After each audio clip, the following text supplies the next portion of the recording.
Voilà. Donc, je vais commencer par présenter le professeur Jean-Gabriel Ganassia, que je remercie beaucoup d'avoir accepté mon invitation.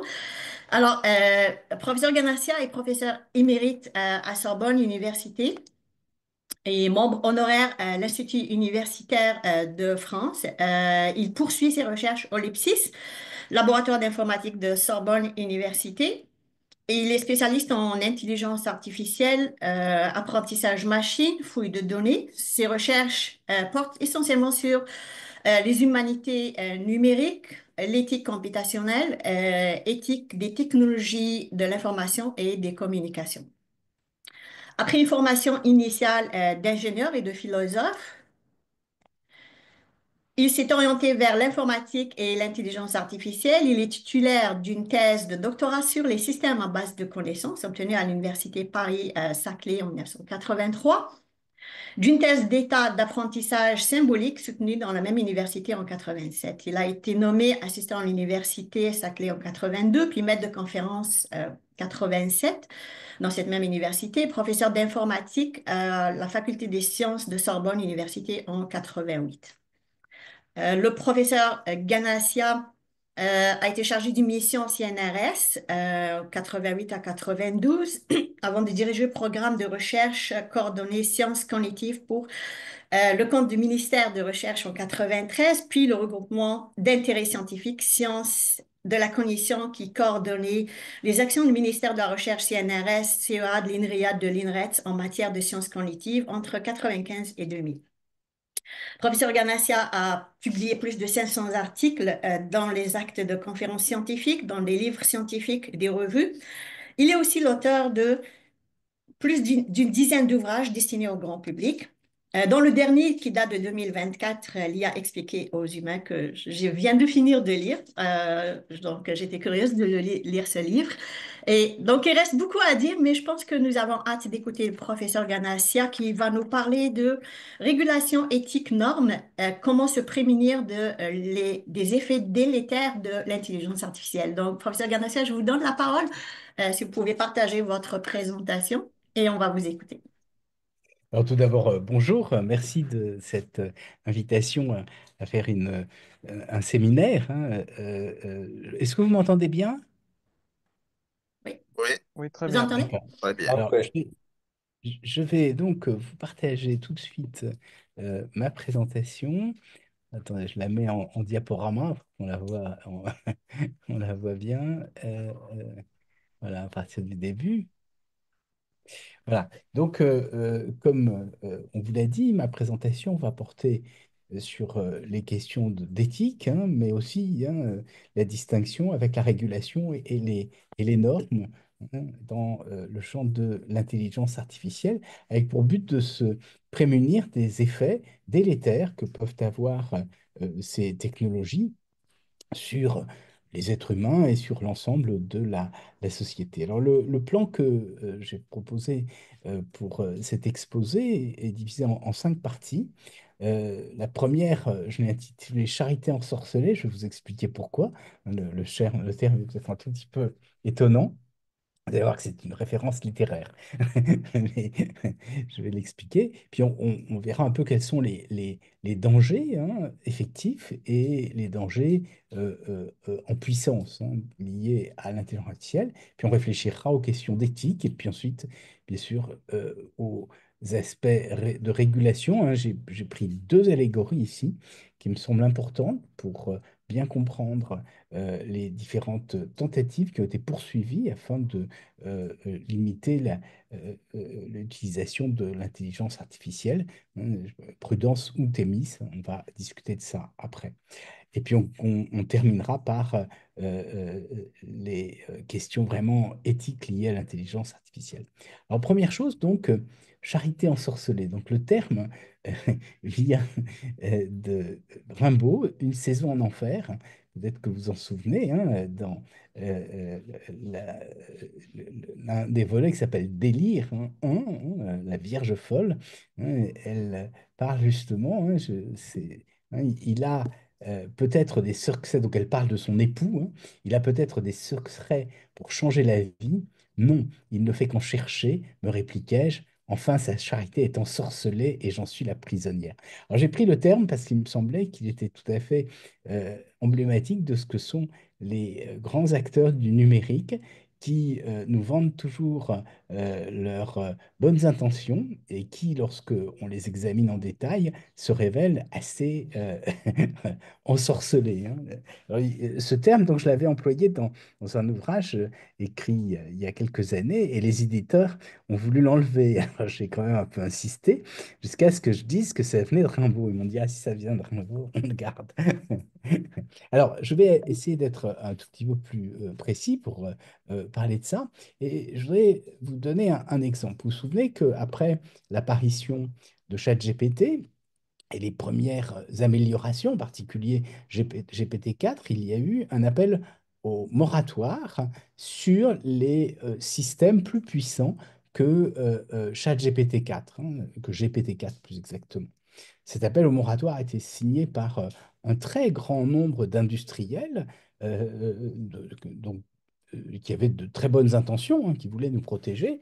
Hein, l'un de ces industriels, peut-être vous le connaissez, hein, il s'appelle Elon Musk, hein, et donc, donc, ce qui est intéressant, c'est de lire en détail le texte, oui, qui est assez court, hein, et de faire une analyse de texte, car beaucoup nous parlent, hein, de cet appel au moratoire, nous disons des grands industriels spécialistes s'inquiètent de l'utilisation de l'intelligence artificielle, mais quand on leur demande est-ce que vous savez de quoi ils parlent, ils ne savent pas très bien. Alors j'ai surligné un certain nombre d'expressions qui me semblent très intéressantes. Vous voyez, ils disent les systèmes d'intelligence artificielle vont rivaliser avec l'intelligence humaine. Et ils disent juste après, vous voyez, le deuxième élément qui est surligné, hein, constitue, hein, un changement profond dans l'histoire de la vie sur Terre. Alors, vous savez tous bien sûr de quoi il s'agit, hein, parce que ce sont des chatbots essentiellement, hein, même si ça a d'autres utilisations. Est-ce que vous pensez qu'un robot bavard peut changer la vie sur Terre? C'est une bonne question, hein. On sait que la vie sur Terre, sont d'abord les paramécies, les microbes, les moustiques, etc. Est-ce que vous pensez qu'ils vont vraiment être transformés par l'utilisation de l'intelligence artificielle? Alors, on va aller plus loin. Vous voyez que j'ai surligné en rose, hein, ils nous disent que ces systèmes constituent des esprits numériques. Alors, est-ce que vous croyez qu'il y a vraiment des esprits numériques dans nos machines? Et puis, alors on continue, hein, et dans le paragraphe d'après, on nous explique qu'on a des outils d'intelligence artificielle qui commencent à rivaliser, alors toujours avec l'homme, sur des tâches générales. Alors là encore, qu'est-ce que c'est qu'une tâche générale? Hein, ça mérite réflexion, hein. Est-ce que, par exemple, parler, c'est une tâche générale? Hein, alors, je laisse bien sûr ces questions ouvertes, hein, à votre sagacité, hein, mais je voulais simplement voilà, vous montrer ça.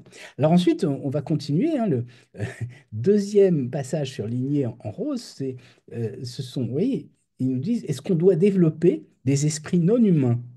Hein. Alors, est-ce que vous pensez vraiment qu'il y a des esprits non humains dans ces machines? C'est quand même, c'est surprenant tout ça.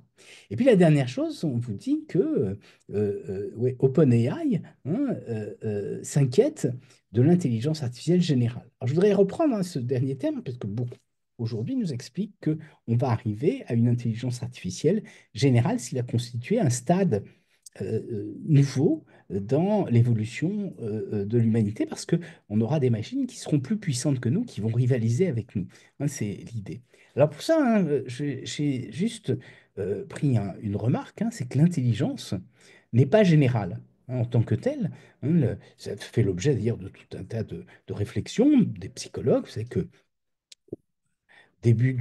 fin du 19e, début du 20e siècle, hein, il y avait des psychologues qui essayaient de regarder s'il y avait un facteur G, hein, c'est-à-dire, hein, une caractéristique de l'intelligence qui faisait que des individus étaient plus puissants que d'autres. Et puis d'autres pensaient, et sont les tenants de la théorie des facultés, pensaient au contraire, hein, que l'intelligence était un ensemble de facultés mentales qui étaient différentes d'un individu à l'autre. Or, depuis une cinquantaine d'années, les progrès qui ont été effectués en sciences cognitives, avec en particulier les techniques d'imagerie fonctionnelle cérébrale, permettent de localiser l'activité du cerveau, hein, en même temps qu'on exécute un certain nombre de tâches. hein. Et par exemple ici, hein, je vous ai mis des images, hein, qui sont prises par imagerie par résonance magnétique nucléaire, hein, ici. Et vous voyez que vous avez ici deux coupes, hein. La coupe A, c'est un musicien, et la coupe 2, c'est quelqu'un qui n'est pas musicien. Et ils écoutent la même pièce de musique. Et vous voyez que ici, hein, il y a beaucoup plus de zones qui sont actives dans le cerveau de A que dans le cerveau de B, hein. Et ce ne sont pas les mêmes zones. Il y a des zones qui sont inactives dans le cerveau de B qui sont actives dans le cerveau de A. Ça veut dire que selon nos compétences, eh bien, on ne fait pas la même chose, hein. Et donc, ça veut dire qu'effectivement, hein, les intelligences ne sont pas les mêmes. Elles dépendent de l'éducation. Elles dépendent aussi de la génétique, de l'histoire de la personne, hein, mais de son héritage. Et on sait qu'il y a des formes de cerveau qui sont très différentes d'un individu à l'autre. Donc c'est important parce que ça veut dire que c'est une idée, hein, selon laquelle on pourrait avoir une intelligence artificielle générale, c'est-à-dire que l'intelligence serait une espèce de substance qu'on pourrait accumuler, elle ne repose sur rien. Et ça, je crois que c'est vraiment extrêmement important, hein. Et le malentendu souvent qui existe tient à cette mécompréhension. Alors à partir de ça, bien sûr, vous avez différentes théories, hein, qui, poursuivant cette hypothèse. Par exemple, un philosophe qui s'appelle Nick Bostrom, qui était à l'université d'Oxford, maintenant il est plus Oxford, hein, mais qui expliquait que ben, on allait avoir une intelligence supérieure. Alors, vous voyez, c'est ce qu'il appelle la super-intelligence. Donc, il dit, vous voyez, là, hein, il vous donne, hein, l'intelligence humaine comme si c'était juste une quantité. Or, j'essaye d'expliquer que ce n'est pas une quantité. Puis il vous dit, ben voilà, l'intelligence des machines progresse, et à un moment donné, qu'est-ce qu'il y a? Il y a un croisement. C'est-à-dire que les machines vont être plus intelligentes que l'homme, et puis à un moment donné, elles vont être plus intelligentes, non pas que l'homme, mais que la civilisation. Puis ensuite, il dit, ben, il y a un moment donné où elle est tellement puissante qu'elle va s'envoler, vous voyez, et donc on va avoir des phénomènes nouveaux. Mais oui, tout ça ne repose pas sur grand-chose, hein, puisque hein, ça ne correspond pas du tout à ce que les psychologues nous expliquent, hein. Et donc, c'est bien sûr extrêmement douteux. Alors, on nous parle de risque existentiel, hein. C'est l'idée qu'à un moment donné, l'existence de l'humanité va être mise en péril par cette advenue d'une intelligence artificielle. Alors, est-ce que c'est plausible ou pas?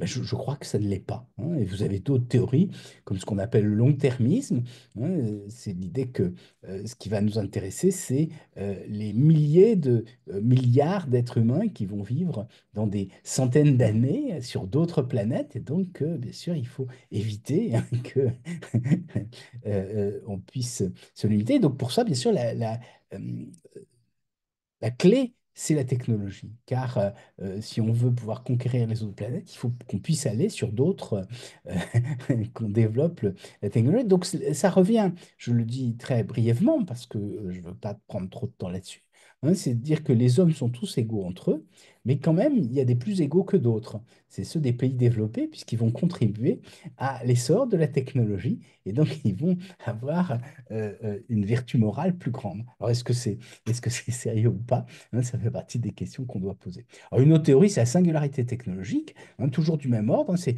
l'idée, donc, comme sont les Américains, et je pense que vous êtes au Canada, hein, vous êtes optimiste aussi, parce que vous pensez que l'intelligence humaine augmente avec le temps.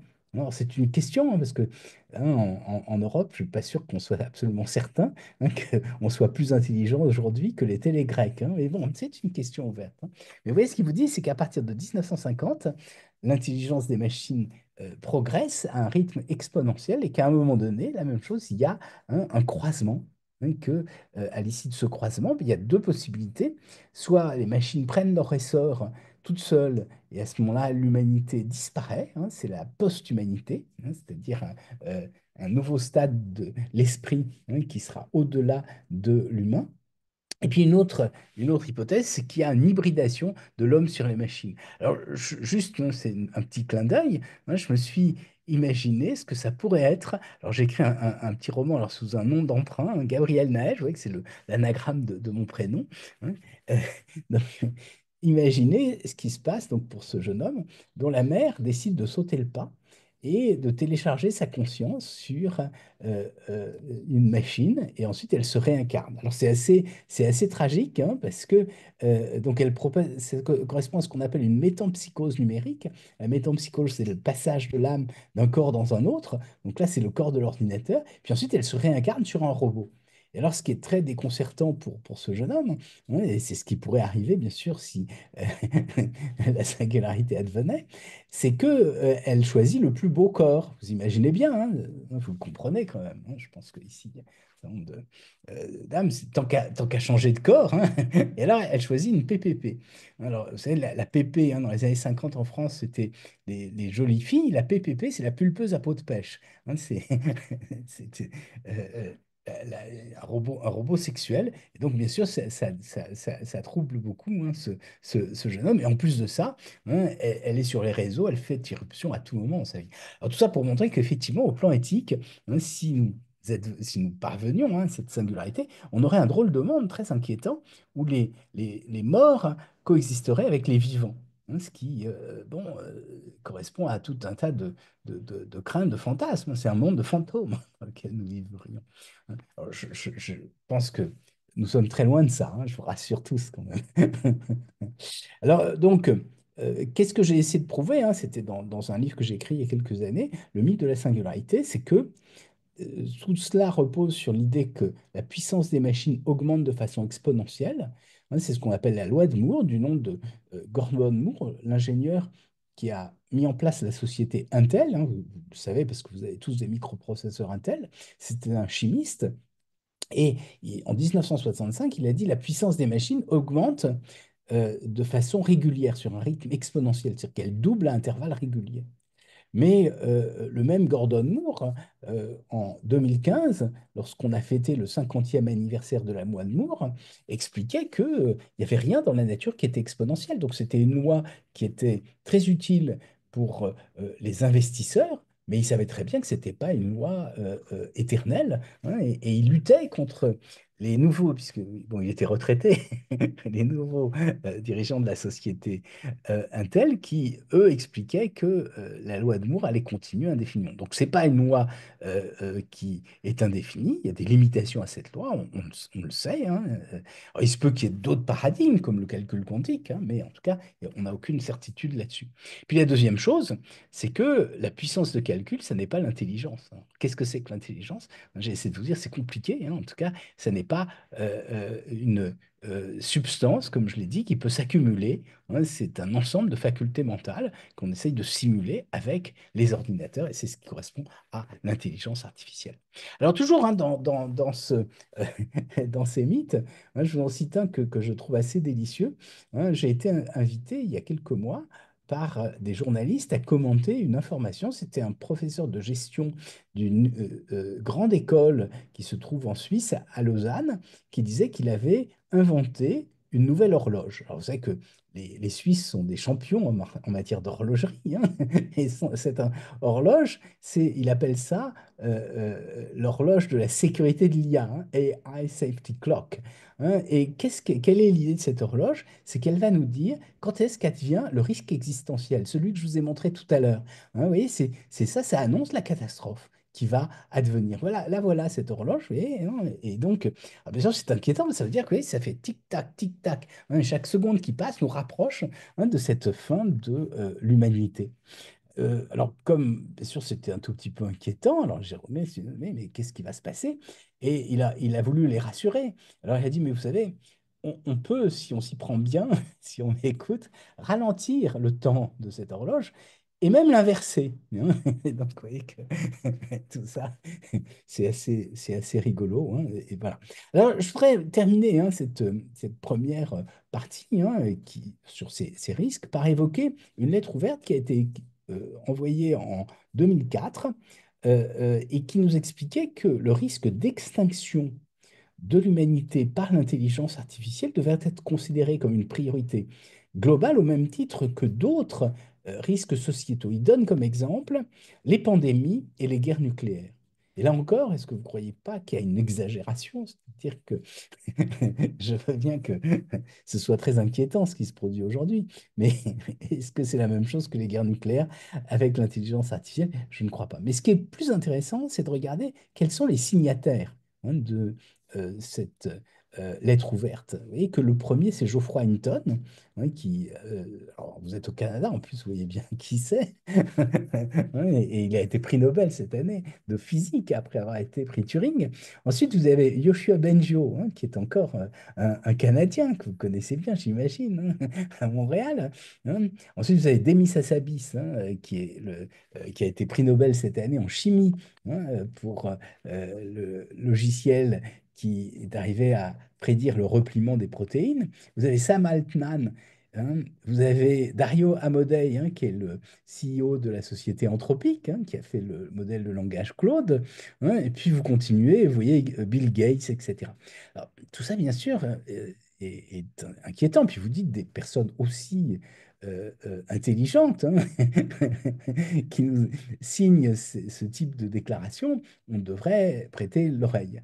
Mais en même temps, lorsque on regarde ça en détail, on se demande, mais est-ce que c'est plausible, ce qu'il raconte? Et donc on se dit, mais si c'est pas parce qu'ils donnent pas d'argument, ils nous disent c'est dangereux, mais ils nous disent pas pourquoi c'est dangereux. Il n'explique pas vraiment. Et bien sûr, moi j'appelle ça des pompiers pyromanes, parce que bizarrement, ce sont eux qui fabriquent ces technologies. Et que c'est les premiers à les fabriquer. Hein. Et ils vous disent qu'elles sont dangereuses. C'est quand même incroyable ça.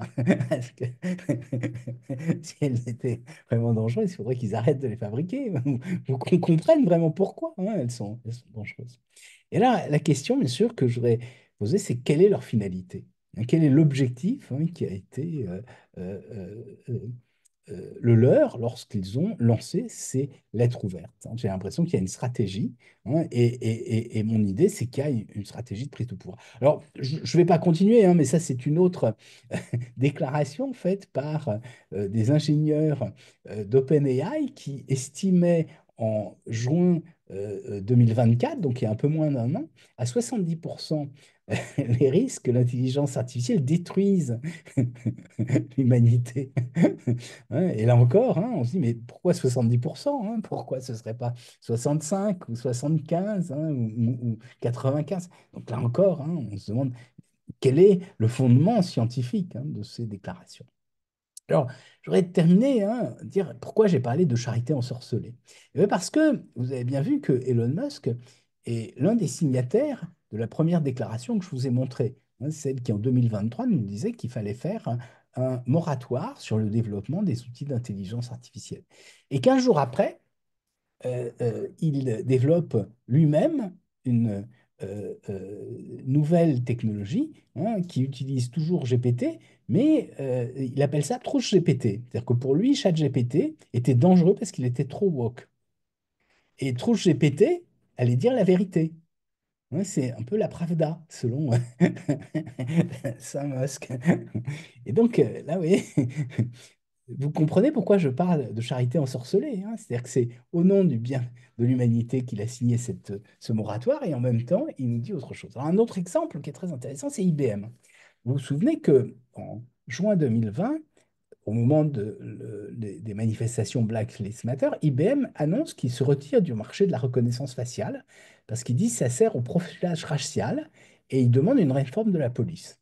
Et quelques mois après, quelques années après, en 2022, je crois 21-22, dans le cadre du comité pilote d'éthique du numérique, on me demande de réunir un groupe de travail pour lancer une réflexion sur la reconnaissance faciale, posturale et comportementale. Et donc, je fais écho à cette annonce d'IBM et je dis, même des grands industriels pensent que c'est dangereux, donc il faut qu'on s'en soucie.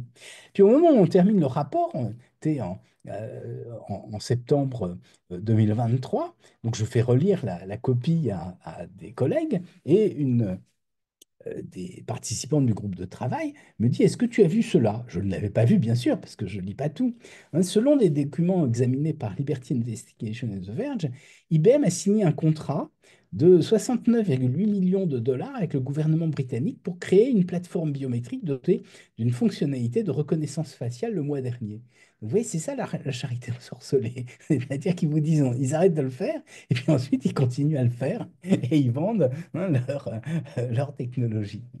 Alors, je pourrais donner d'autres exemples, hein. Ici, par exemple, vous souvenez, le 7 janvier 2025, de cette vidéo lancée sur les réseaux par Mark Zuckerberg qui expliquait que, il allait arrêter le fact-checking. Et ce qui est intéressant, c'est que cette vidéo a été publiée le jour anniversaire du 7 janvier 2021. Et je ne sais pas si vous vous souvenez ce qui s'est passé le 7 janvier 2021. Eh ben, je vais vous rafraîchir la mémoire. Le même Mark Zuckerberg avait décidé de bannir Donald Trump de ses réseaux. Hein. Voilà. Donc, je crois qu'il faut être extrêmement attentif, hein, au discours de ces grands acteurs du numérique, hein. C'est là dont je voulais parler. Oui, alors là, je donne un exemple, hein, ce que fait par exemple Elon Musk, hein, qui nous explique qu'il va mettre des implants dans le cerveau, hein, avec cette idée que, hein, il va pouvoir augmenter nos mémoires pour nous aider à rivaliser avec l'intelligence artificielle. Il dit que c'est juste une question de bande passante et de vitesse de connexion. Et il dit, bah, dans le futur, non seulement on va augmenter les mémoires, donc on n'aura plus besoin de passer des années sur les bancs des écoles, hein, pour apprendre les déclinaisons latines, il suffira de mettre dans la tête le bon module. Et il va même plus loin, il dit on va mettre tous les cerveaux en réseau, et donc on va permettre à tout le monde de collaborer, de partager ses connaissances. Et bien sûr, si ça advenait, hein, c'est assez effrayant, hein. Moi, j'appelle ça un projet démoniaque, parce que ça veut dire qu'il n'y a plus d'intériorité, hein. C'est-à-dire ce que vous pensez, je le saurais immédiatement, hein, sans rien. Donc c'est assez étonnant. Donc, comment est-ce qu'on peut autoriser des projets comme cela? Moi, j'ai été assez marqué parce que j'ai participé à différents comités d'éthique et j'ai remarqué qu'il n'y avait pas d'interdiction, hein, de ce projet. C'est-à-dire qu'on devrait arrêter, hein, la société d'Elon Musk qui propose ce genre de choses. Et puis la deuxième chose, c'est qu'il ment sur sa réalisation. C'est-à-dire que tous les 6 mois, il publie un article où il dit qu'il a progressé. Mais en fait, il n'a pas du tout progressé, hein. Si vous regardez, il fait des interfaces cerveau-ordinateur, c'est-à-dire qu'il explique comment on peut corréler les signaux électromagnétiques induits par l'activité neuronale avec la volonté. Beaucoup de laboratoires de recherche travaillent sur ces questions-là depuis très longtemps. Mais ce qu'ils cherchent à faire, c'est autre chose, c'est écrire à l'intérieur du cerveau, c'est-à-dire passer d'un signal électromagnétique ou d'une mémoire d'un support électronique à ce qu'il y a dans le cerveau pour nous mettre des idées dans la tête. Or, là-dessus, il n'y a aucune avancée. Donc ça, c'est la deuxième chose, donc il ment. Et la troisième chose, c'est le pouvoir d'influence exercé avec la complicité des médias, puisque chaque fois, tous les 6 mois, il nous dit qu'il a progressé. Il n'a pas du tout progressé, mais tous les médias nous évoquent les progrès qui ont été réalisés. Donc tout ça, bien sûr, je crois, pose un certain nombre de questions. Alors je voudrais terminer cette première partie par un petit texte que vous connaissez peut-être d'un grand auteur, hein, qui a vécu il y a 4 ou 5 siècles, hein, Étienne de la Boétie. Hein. Ici, il nous dit, hein, hop, ah non, pardon, attendez, je vais quand même le remettre en arrière. Hein, le, le théâtre, les jeux, les farces, les spectacles, les gladiateurs, les bêtes curieuses, les médailles, les tableaux et autres grottes de cette espèce étaient pour les peuples anciens les appâts de la servitude, le prix de leur liberté ravie, les outils de la tyrannie. Ce moyen, cette pratique, ces allèchements étaient ceux qu'employaient les anciens tyrans pour endormir leurs sujets sous le joug.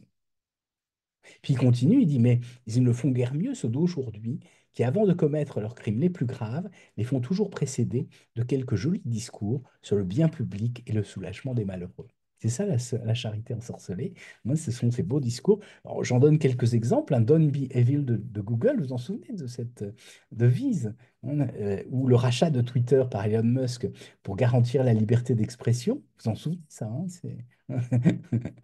hein, ou l'appel au moratoire sur l'intelligence artificielle. Et puis, bien sûr, je n'ai pas parlé d'IBM, etc. Voilà. Donc ça, c'est le premier volet. Donc, hein, toutes ces inquiétudes au sujet du développement de l'intelligence artificielle. Et en même temps, le double jeu des grands acteurs du numérique qui à la fois développent ces technologies et en même temps nous expliquent qu'elles sont dangereuses, hein, ce qui, bien sûr, nous fait tellement peur.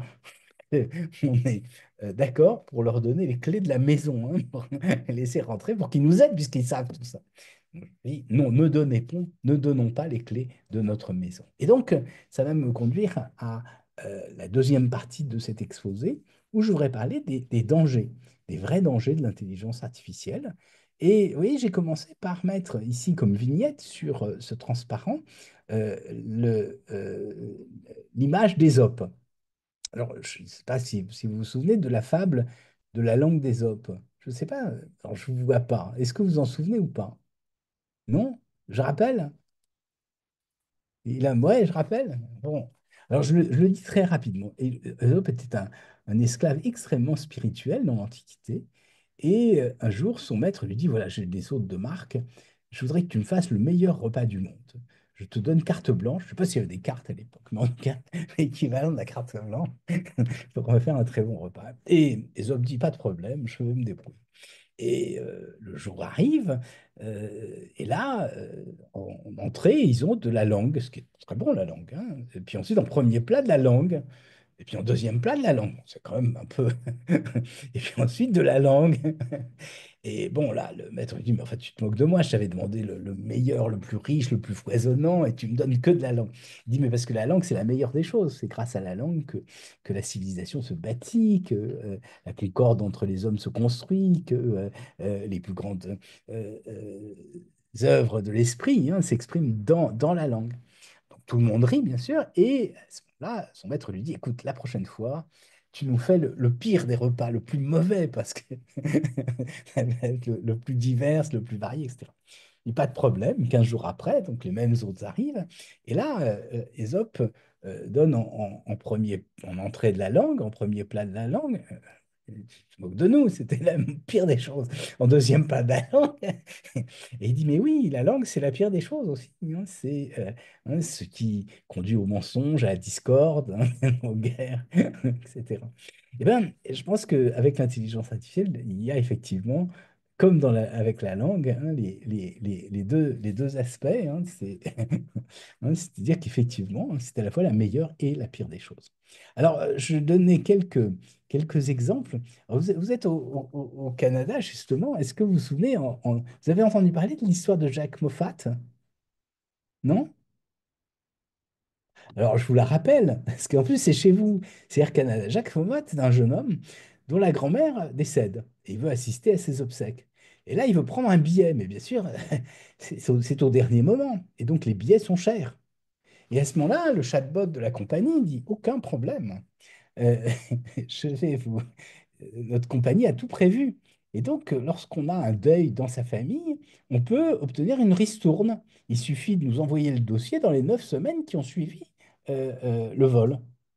Donc, Jake Moffat prend l'avion, va aux obsèques de sa grand-mère, constitue le dossier, puis ensuite il demande à la compagnie de lui rembourser le trop qu'il a payé. Et là, la compagnie lui dit pas du tout, parce il fallait qu'au moment de l'achat du billet, vous disiez que vous aviez un deuil. Et je ne vous l'aviez pas dit, mais il dit, pas bien sûr, parce que c'est pas ce que le chatbot m'a dit.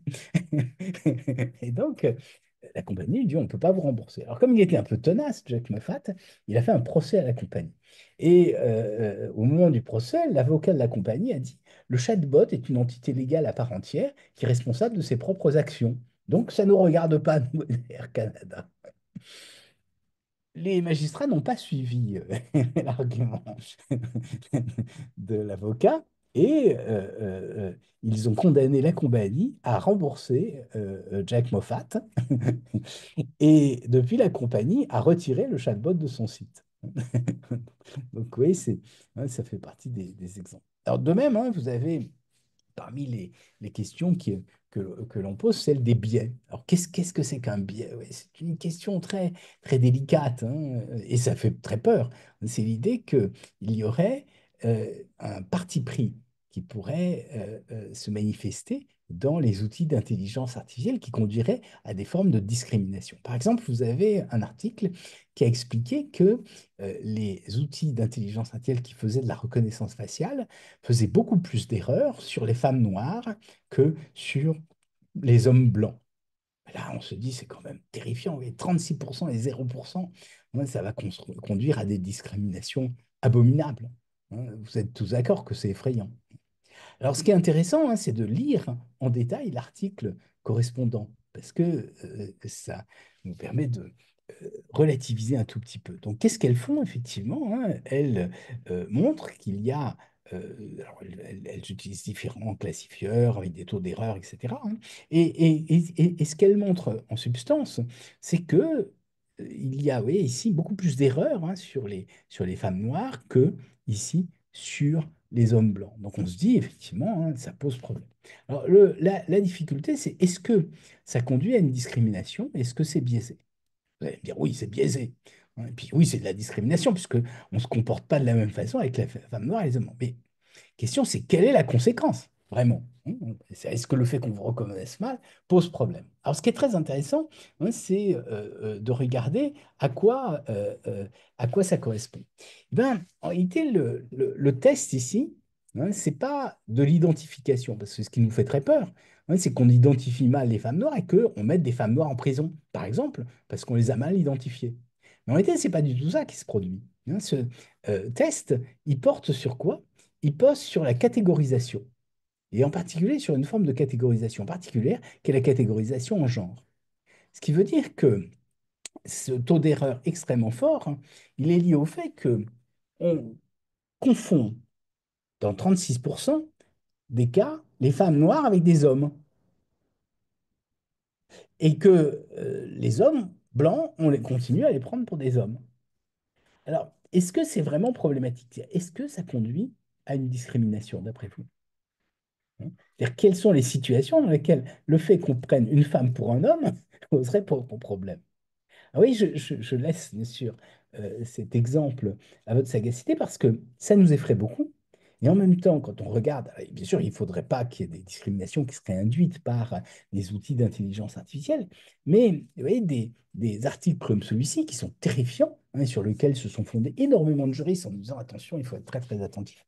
Lorsqu'on le regarde en détail, on se rend compte que c'est un problème. D'ailleurs, regardez, hein, vous voyez, c'est si vous lisez là l'article, Gender State, Intersectional Accuracy Disparities in Commercial Gender Classification. Vous voyez, c'est la gender classification qui pose problème. Hein. Donc, ce n'est pas l'identification. Donc, on ne va pas mettre en prison, hein, des femmes parce qu'on les confond avec des hommes. Hein. Ce n'est pas du tout ça. C'est un autre problème. Et bon, à ce moment, on peut se dire, mais pourquoi? Puis bien sûr, on peut améliorer ces systèmes, hein, et c'est vrai que c'est inadmissible. Mais en tout cas, ça doit, je crois, nous conduire à relativiser un certain nombre d'inquiétudes que l'on peut avoir. Alors, je voudrais maintenant aborder des questions qui sont des questions plus d'ordre politique. Hein. Vous vous souvenez du sommet de l'intelligence artificielle qui s'est tenu à Paris au début du mois de février. Et dans le cadre de ce sommet, il y avait différents événements satellites. Et l'un d'entre eux était consacré à la thématique intelligence artificielle et démocratie. Et là, bien sûr, on peut nourrir de très très fortes inquiétudes. Et il y avait cet événement satellite une table ronde. Et dans cette table ronde, vous aviez une dame que peut-être, je ne sais pas si vous la connaissez, hein, c'est la présidente élue de la République de Biélorussie. Vous voyez qui c'est, hein, elle est là. Elle s'appelle Svetlana Tikhanovskaya. Pardon, son nom est très difficile à prononcer, du moins pour un Français. Tikhanovskaya. Hein. Et elle a, quand elle parle, sur ses genoux, un portrait. Vous ne le voyez pas là. C'est très émouvant parce qu'elle arrive sur scène avec ce portrait. Et ce portrait, c'est celui de son mari. Vous savez que son mari, c'est un blogueur qui a déclaré sa candidature aux élections présidentielles en Biélorussie et qui a été mis en prison et qui est toujours en prison aujourd'hui. Et lorsqu'on a commencé donc cette table ronde, Svetlana Tikhanovskaya nous a dit, vous faites un événement sur IA et démocratie, mais bien sûr, peut-être la première question qu'il faut se poser, c'est IA et dictature. Comment l'intelligence artificielle renforce les dictatures? Comment les techniques de reconnaissance faciale que j'ai mentionnées tout à l'heure, les techniques de reconnaissance vocale qui transcrivent automatiquement les paroles, permettent de suivre à la trace tous les individus et bien sûr, en particulier les opposants, hein, pour les empêcher de s'exprimer. Donc ça, c'est extrêmement inquiétant, hein. Et donc, c'est le premier point, hein, c'est ce que j'ai expliqué ici. Voilà. Et puis, on va continuer parce que la deuxième question, c'était pas IA et dictature, c'était IA et démocratie. Ouais. Et bien sûr, euh, euh, comment est-ce que l'IA transforme les démocraties? Et c'est ça maintenant que je voudrais. Donc là, vous voyez, c'était pour la surveillance des opposants, limitation des libertés fondamentales, etc. Et je crois que dans les démocraties, ah oui, pardon, je voulais citer, excusez-moi, j'ai un peu de mal, voilà, mais ce sont des problèmes techniques que j'ai avec mon Zoom. Attendez, ou alors parce que j'ai. Voilà, voilà, ça y est, c'est mieux. Excusez-moi. Voilà. Donc, oui, je voulais vous raconter aussi une autre expérience que j'ai eue il y a 1 an. Je suis allé en Chine. C'était au mois de mars, hein, c'est-à-dire il y a juste 1 an.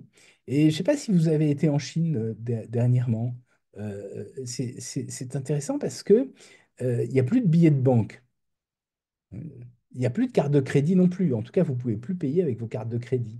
Il faut payer avec des téléphones portables. Et pour les téléphones portables, il faut utiliser une application comme WeChat. Et pour pouvoir accéder à l'application, il faut être parrainé par quelqu'un qui est depuis plus de 6 mois sur WeChat, hein. De même, vous n'avez pas d'accès, alors pour un Français, au Monde, hein. Alors, bien sûr, on est habitué à le journal Le Monde, on est un peu embêté. Et on n'a pas d'accès à Google non plus. Alors, on n'a plus de moteur de recherche. Si, on a Baidu. Mais le problème, c'est que pour aller sur Baidu, il faut utiliser des caractères chinois. Ce qui est quand même pas très commode. En quelques jours, on n'a pas le temps d'apprendre. Et de même, il n'y a plus WhatsApp, hein, ce qui fait que, vous savez, quand on a des frais d'itinérance élevés, en général, on utilise WhatsApp. On n'a plus, bien sûr, X, LinkedIn, etc. Et donc, on est tout à fait perdu. Ouais, ça vous donne une idée, hein, de la part que prend le numérique dans les sociétés contemporaines, hein, et bien sûr de tous les risques. Alors, bien sûr, je me disais, ça c'est vrai, que c'est une dictature. Et dans nos démocraties, on n'a aucun problème comme cela. Et je suis rentré en France, ici, et au moment où je suis rentré en France, BFM TV, vous voyez qui c'est BFM TV, hein? Enfin, je vous rappelle, hein, c'est une chaîne d'information peu comme CNN aux États-Unis. Je ne sais pas au Canada ce que vous avez comme chaîne d'information, mais vous devez avoir l'équivalent. Et donc, il me demande d'aller sur le plateau parce que il voulait que je commente une nouvelle. Il s'agit d'une dame qui s'appelle Daniela Cléclé, qui a été terroriste euh, dans la fraction Armée Rouge, qui a commis un certain nombre de crimes et qui se cachait depuis 30 ans. Et un journaliste a essayé de faire une enquête. Et pour ça, il a utilisé une photo d'elle il y a 30 ans. Et il a utilisé un outil d'intelligence artificielle pour la vieillir artificiellement. Et puis ensuite, il a utilisé un moteur de recherche qui utilise de l'intelligence artificielle pour faire de la recherche inverse, c'est-à-dire de prendre une photo et de regarder s'il y a des exemplaires de cette dame avec cette photo. Et on est arrivé avec ça à arrêter cette personne. Et donc, vous voyez que même dans les démocraties, oui, il n'y a aucune sympathie particulière pour Daniel Clé, mais c'est simplement pour montrer, hein, les effets de l'intelligence artificielle, même dans les démocraties. Alors, pour terminer, hein, et je crois que c'est important, hein, je vous ai parlé des risques pour les dictatures, je vous ai parlé de l'introduction de l'intelligence artificielle avec les risques que ça a pour nos libertés individuelles, mais je voudrais aller plus loin, hein. C'est-à-dire que qu'est-ce que c'est que une démocratie? Ben, c'est le fait que, non pas seulement qu'on vote, mais que l'on puisse délibérer ensemble. Et pour pouvoir délibérer, il faut qu'on puisse se mettre d'accord sur un certain nombre d'éléments d'information.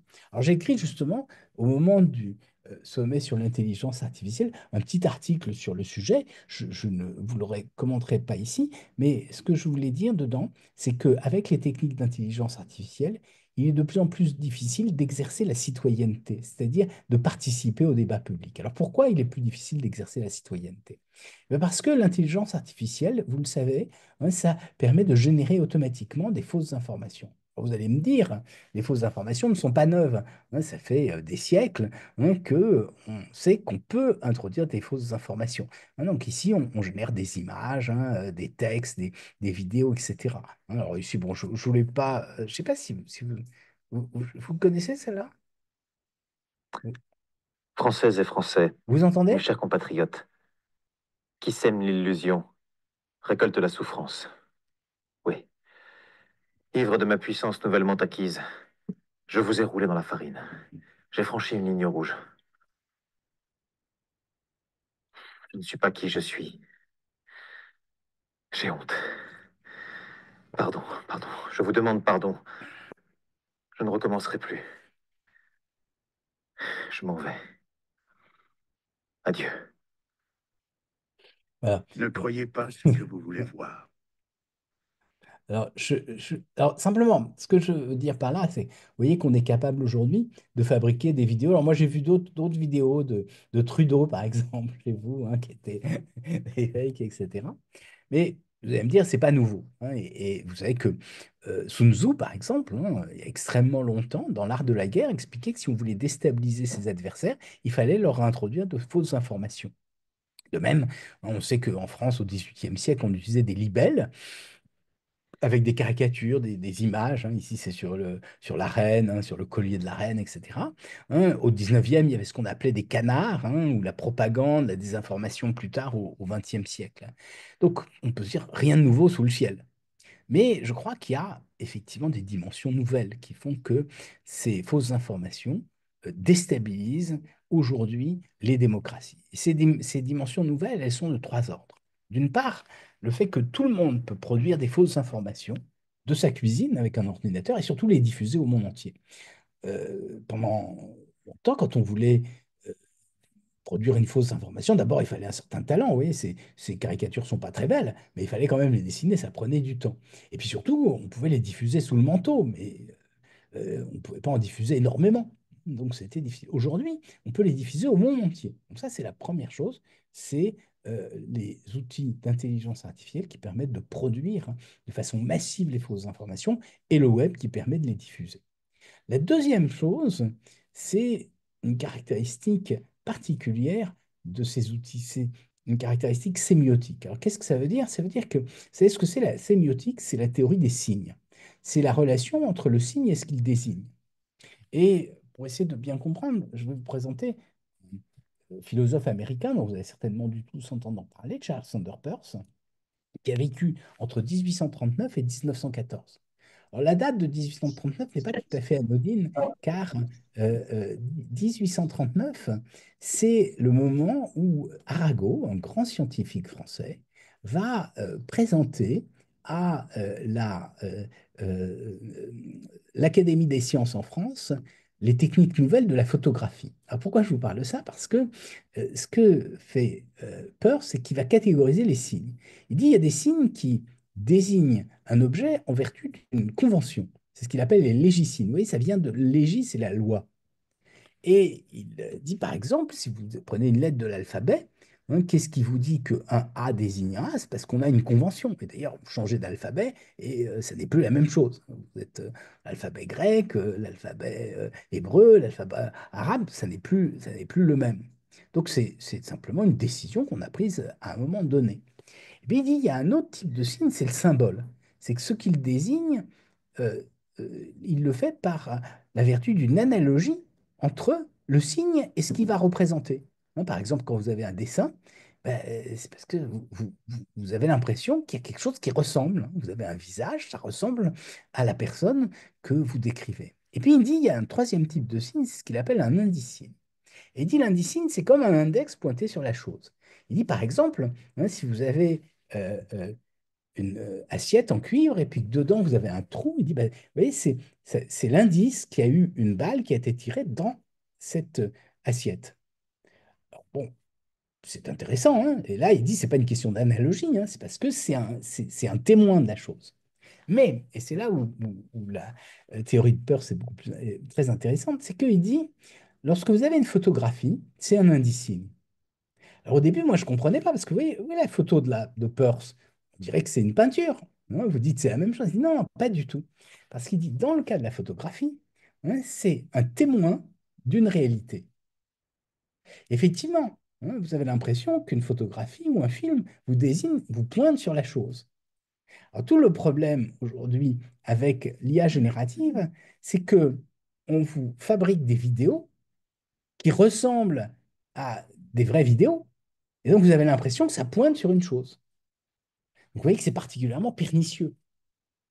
Et puis, il y a un troisième point, ici, qui est extrêmement important, qui a un effet extrêmement délétère sur les processus démocratiques, c'est que le public, avec les techniques d'intelligence artificielle, est ciblé. C'est-à-dire qu'on envoie de façon spécifique chaque type d'information à un segment déterminé du public.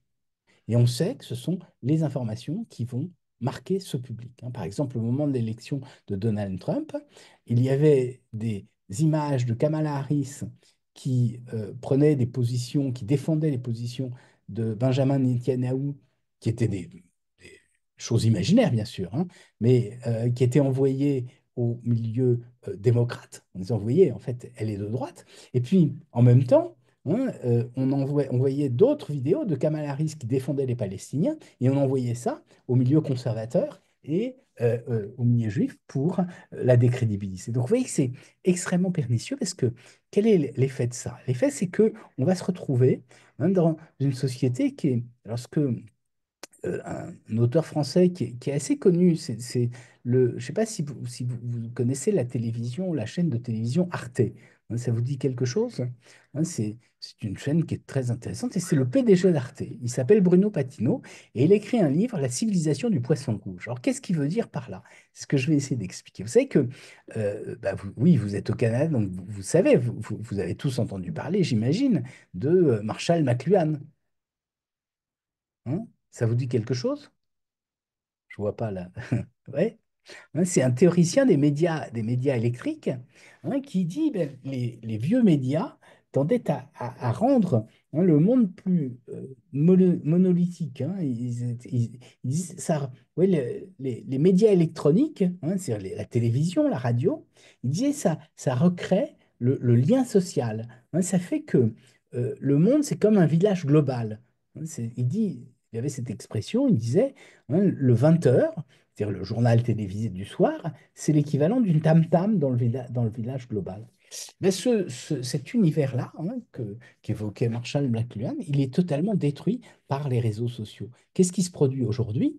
Et c'est ça la civilisation du poisson rouge dont nous parle Bruno Patino, c'est le fait qu'avec les nouveaux médias sociaux, chacun reçoit l'information qui lui convient. Et donc, on discute avec les poissons rouges de son propre bocal et on est d'accord avec eux. On a les mêmes informations. Mais le problème, bien sûr, c'est que on ne regarde que son bocal. Et donc, ça veut dire que la société risque de devenir de plus en plus fragmentée. C'est, pour revenir à un philosophe qui s'appelle Jürgen Habermas, l'espace public, l'espace de la délibération collective, celui-là a tendance à disparaître du fait de cette utilisation massive de l'intelligence artificielle pour profiler les individus. Alors ça va me conduire maintenant que je vous ai montré un certain nombre de problèmes. Alors je vous ai bien sûr évoqué les difficultés liées à l'intelligence artificielle. Il y a des aspects très positifs de l'intelligence artificielle, et ceux-là, je ne les ai pas mentionnés. Mais je voudrais maintenant donc réfléchir à la question éthique. Qu'est-ce que c'est que l'éthique? Alors, vous savez que le terme éthique, il est très ancien, il désigne la société, l'éthos, c'est ça. Ce sont les mœurs, les usages, les habitudes. Mais aussi, vous voyez, c'est en grec, selon l'accent qui est donné, ça peut aussi désigner l'étable. Et bien sûr, il y a une proximité entre les deux. L'étable, c'est là où les animaux rentrent chaque soir. Et donc, c'est lié, bien sûr, à cette notion d'habitude. Alors, en latin, vous avez aussi une autre notion qui est la notion de morale, mais c'est la même chose. Morale, ça veut dire les mœurs. Et en français, on le sent bien, c'est la même étymologie. Alors, qu'est-ce que c'est que l'éthique? C'est l'art de bien se conduire. Et l'art de bien se conduire, il est fondé à la fois sur la réflexion, la rationalité, le logos, c'est ce qu'introduisent les philosophes, mais en même temps, il est fondé sur les usages et les habitudes. Et vous avez deux composantes de la morale. L'une qui vient de la société, de la tradition, de l'autorité des anciens. Et ici, je cite un ouvrage dont le titre est tout à fait évocateur, mais il y en a bien d'autres, bien sûr, les deux sources de la morale et de la religion. Hein, il nous dit, ben oui, ces deux sources, c'est d'un côté les habitudes, et d'un autre côté la pensée, l'individu, hein, qui essaye de décider par sa réflexion de ce qu'il doit faire. Alors aujourd'hui, qu'est-ce qui se passe dans le monde dans lequel nous vivons? Ben, la tradition, elle est très difficile parce que dans ce monde hyper connecté, ben, on ne sait plus, parce que le monde n'est pas celui de nos pères, même de nos grands frères, hein, et celui de nos enfants ne sera plus le même que le nôtre. Hein. Alors, est-ce qu'on peut utiliser des préceptes? Oui, par exemple, la religion, les 10 commandements, hein, c'était des préceptes, mais le problème, c'est que les technologies sont planétaires, et il n'y a pas de raison qu'on ait les mêmes préceptes que les autres peuples dans le monde entier. Donc, ça pose problème. Alors, est-ce qu'on peut utiliser des principes, là encore, hein, quels sont ces principes? Est-ce que ça peut être les droits de l'homme? Est-ce que ça peut être la bioéthique? Pourquoi est-ce que c'est pertinent? Ben, ça fait partie de toutes ces questions. Alors, je ne vais pas les euh, développer, je n'ai pas le temps, hein, c'est ce que j'ai fait dans un de mes livres que je vous montrerai tout à l'heure, mais depuis quelques années, il y a eu énormément de groupes de réflexion qui se sont mis en place pour essayer de réfléchir à la façon dont on allait pouvoir établir des règles de comportement. Alors, en 2019, un article en dénommait 84. En 2022, un article en dénombrait 350. Hein, et là, hier, je lisais un autre article qui en dénombrait 536. Hein, donc, c'est vertigineux. Hein, et ils émettent un nombre incroyable de recommandations et de principes qui sont toutes un tout petit peu différentes. Vous voyez, hein, l'article de 2022, il citait 521 principes et recommandations. Alors là, j'en ai cité quelques-uns, bien sûr, sinon j'aurais noirci complètement mon transparent. Hein. Donc là, je donne les articles, hein, mais vous les aurez hein, sur la copie de mes transparents, hein, les articles d'où sont tirés ces énumérations. Mais bien sûr, ça pose problème. Alors, d'abord, les principes sont contradictoires. Pourquoi? Parce que vous avez certainement tous dans l'idée qu'il faut protéger la vie privée. Mais en même temps, vous pensez que il faut être plus transparent. Or, bien sûr, si vous êtes transparent, vous êtes d'accord que vous n'allez pas pouvoir protéger la vie privée. Hein. Il y a des limites. Hein. Et de même la sécurité. Hein. Si vous protégez la vie privée, eh ben, vous allez faire, vous n'allez pas prendre un certain nombre d'informations et bien sûr, vous risquez de mettre en péril la sécurité parce que les terroristes peuvent se balader de façon totalement impunie. Donc, vous voyez qu'il y a une tension entre ces différents principes. Un autre exemple, c'est que j'imagine que vous êtes tous contre la discrimination, je l'espère du moins, hein, mais j'imagine aussi que beaucoup d'entre vous sont pour une politique plus inclusive. Or, une politique inclusive, c'est une politique qui va favoriser par exemple, les femmes. Hein. Et donc, ça conduit à de la discrimination. Donc, vous voyez que c'est compliqué. Il y a une tension entre tous ces principes. Et puis, bien sûr, le nombre de principes, vous voyez, 62 principes en 2019, et surtout 521 principes aujourd'hui, c'est totalement impossible, lorsqu'on est ingénieur, d'avoir ces principes en tête lorsqu'on conçoit quelque chose de nouveau. Hein, ici, je cite un philosophe que vous connaissez peut-être, Vladimir Yankelevitch, hein, et cette phrase peut-être résume un tout petit peu ça. Hein. Il dit, le manichéisme oppose un bon et un mauvais principe, alors que tous les absolus sont de bons principes. C'est le pluriel des bons principes qui est le mal. C'est le pluriel des absolus relatifs qui fait tout le drame. Oui, c'est le fait qu'il y a trop de principes. Hein, il dit d'ailleurs, il y en a trop des principes. Trop de personnes, trop de valeurs limitant la valeur infinie de chaque valeur. C'est que toutes ces valeurs sont bonnes. Hein. La protection de la vie privée est bonne, la défense de la transparence est bonne, la défense de la sécurité est bonne, mais bien sûr, c'est la difficulté, c'est que ça entre en conflit. Hein. Il dit sans doute qu'il n'y a pas de mal à cela. Hein. Il parle de cette valeur infinie de chaque valeur. Il dit, or, tel est pourtant sur cette terre de cocagne du monde intelligible le seul malheur concevable. Alors, je vous propose maintenant de terminer hein, avec justement la façon de procéder. Pour ça, je vais prendre deux allégories. L'une, Thémis, qui est l'allégorie de la loi, hein, et on va revenir dessus, et l'autre, qui est la prudence. Hein. Et là encore, vous allez voir, hein, c'est une femme hein, qui se présente avec deux attributs, on va revenir là-dessus, un miroir et un serpent. Hein, mais donc, la première, c'est donc Thémis. Qu'est-ce que ça veut dire? Ça veut dire que on va essayer d'introduire des normes, des réglementations, des commandements. Alors, bien sûr, on peut. Alors, oui, j'ai oublié de dire que l'allégorie de la justice, elle se présente avec un certain nombre d'attributs. La balance, signe d'équité, le bandeau, qui est une marque d'impartialité. On peut en discuter, bien sûr, parce que est-ce que lorsqu'on on ferme les yeux à chaque cas particulier, ben, on applique la loi de façon abstraite, et c'est bien surtout le problème de la justice, et puis la force, la glaive, ou ici le faisceau. Et donc, l'idée, c'est qu'on va introduire des prescriptions. Alors, on peut les introduire dans les outils d'intelligence artificielle, mais bien sûr, on parlait du bandeau, c'est que c'est certes un gage d'impartialité, mais on risque d'être trop abstrait, et de ne pas prendre en considération le cas particulier. Mais puis, bien sûr, on peut sinon avoir des réglementations telles que celles qui ont été mises en place par la communauté européenne. Alors, à partir de 2019, il y a eu, donc il y avait le RGPD, c'est avant, c'est en 2018 qu'il a été mis en œuvre, mais à partir de 2019, il y avait énormément de règlements européens. Alors, je ne les détaille pas tous ici, oui, vous en avez quatre, mais ils sont très conséquents. Par exemple, vous voyez, le AI Act, il fait au moins 382 000 signes, et je crois même qu'aujourd'hui, il en fait plus de signes typographiques. Donc, c'est un très gros pavé, de même le Data Act, c'est un très gros pavé. Alors, euh, comme on parle de l'intelligence artificielle, je vais évoquer un tout petit peu le règlement européen sur l'intelligence artificielle. Il se fonde sur la notion de risque. Qu'est-ce que ça veut dire? Ça veut dire que, il va essayer d'évaluer les dangers potentiels qui sont liés aux technologies. Il dit, voilà, il y a quatre types de risques.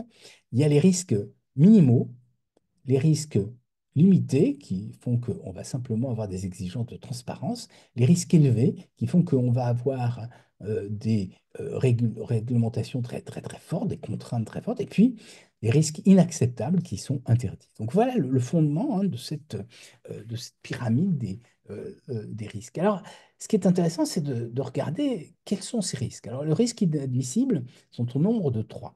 Le premier, c'est ce qu'on appelle les techniques subliminales. Alors, je ne sais pas si vous savez ce que c'est que les techniques subliminales. Ça vous dit quelque chose? Non?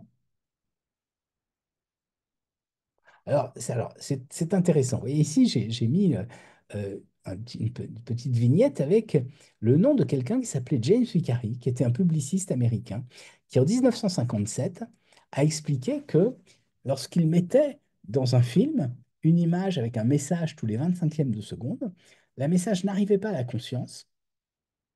Et en même temps, il arrivait à influencer le comportement des individus. Par exemple, s'il disait mangez des pop-corns si vous avez faim, ou buvez du coca, il disait les ventes de pop-corn augmentent de 40% et celles de coca de 18%. Bien sûr, ça effrayait beaucoup parce que ça voulait dire que on pouvait influencer notre comportement sans qu'on comprenne pourquoi. Par exemple, on vous dit votez un tel, et puis vous votez un tel. Vous voyez que c'est effrayant. Alors, des psychologues ont essayé, dans les années qui ont suivi, de refaire les expérimentations de James Vicary. Et ils n'y sont pas arrivés. Alors, ils ont demandé à James Vicary de lui donner ses cahiers d'expérience. Et James Vicary a avoué en 1962 qu'il n'avait jamais conduit les expériences. Ce qui est extraordinaire, vous voyez, c'est que 68 ans plus tard, la communauté européenne interdit les techniques subliminales qui n'existent pas. C'est-à-dire qu'il n'y a pas plus de techniques subliminales qu'il y en avait à l'époque. D'abord, c'est plutôt du cinéma, les techniques subliminales, que d'intelligence artificielle.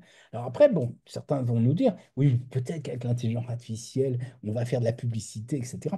Oui, mais personne n'a décidé d'interdire la publicité. La publicité, ça joue sur l'inconscient, mais pas sur le subliminal. Donc, vous voyez, ça vous montre un peu le caractère abstrait de ces interdictions. Une deuxième chose, ce sont les systèmes de notation sociale. Vous savez qu'en Chine, on utilise des outils d'intelligence artificielle pour repérer le comportement individuel. Par exemple, vous regardez dans la rue, et puis ceux qui ne traversent pas au bon endroit, ben, on leur donne des mauvais points.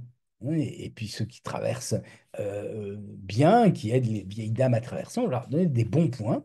Et puis au bout d'un certain temps, on fait la somme des points. Et donc ceux qui ont des très peu de bons points parce qu'ils sont mal comportés, et ben on dit bah, on va les punir, hein. Et puis ceux qui ont au contraire des bons points, on leur permet de voyager, etc. On va se dire, bon, bah, ça, c'est, c'est, c'est- c'est assez effrayant. Enfin, je ne sais pas ce que vous en pensez, hein, mais nous, en tant que Français, en tout cas, on a très peur de ce genre de choses, hein. Les Européens ont peur, et à juste titre. Et on a dit, on va interdire les systèmes de notation sociale. Mais sauf que les systèmes de notation sociale, il y en a beaucoup. Par exemple, quand vous prenez un prêt dans une banque, votre banque, elle a un score, hein, qui fait qu'elle dit, ah bah ouais, tiens, il gagne assez d'argent, puis il tient bien ses comptes, tandis que l'autre, ah bah non, il tient pas ses comptes. Et donc à ce moment-là, on utilise, c'est un crédit, vous êtes d'accord? Alors, ce qu'on a fait, c'est qu'on a interdit les systèmes de notation sociale, mais il y a des petites exceptions, parce que les banques sont allées voir la Communauté européenne, ils se sont dit, ah bah non, c'est pas possible, etc. Et vous voyez, des exceptions pour les banques et les sociétés privées. Mais alors, les États, eux, ils ne peuvent pas aller voir la Commission européenne et leur dire, ah ben non, mais nous, on a... Parce que c'est justement pour lutter contre les États. Alors moi, j'ai découvert un- un système de crédit social qui est extrêmement impopulaire, hein, et qui utilise de l'intelligence artificielle, et donc qui devrait être interdit. Vous le connaissez, ce système de notation sociale? Je ne sais pas s'il existe chez vous.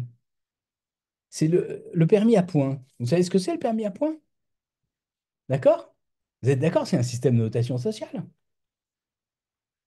hein. Et on utilise l'intelligence artificielle pour vous flasher sur l'autoroute. D'accord? Donc ça devrait être interdit normalement.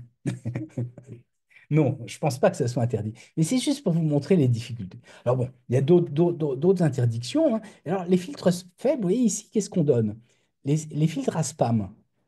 Est-ce que vous trouvez que c'est faible, les filtres à spam? Bah, c'est un peu de la censure quand même, hein. Alors pourquoi? Parce que les industriels sont allés, ils ont dit, oh, bah, ça c'est rien du tout, c'est pas, hein. Ou alors, hein, les techniques, hein, d'IA qui permettent d'accéder aux jeux vidéo. Mais est-ce que c'est faible quand vous avez des enfants?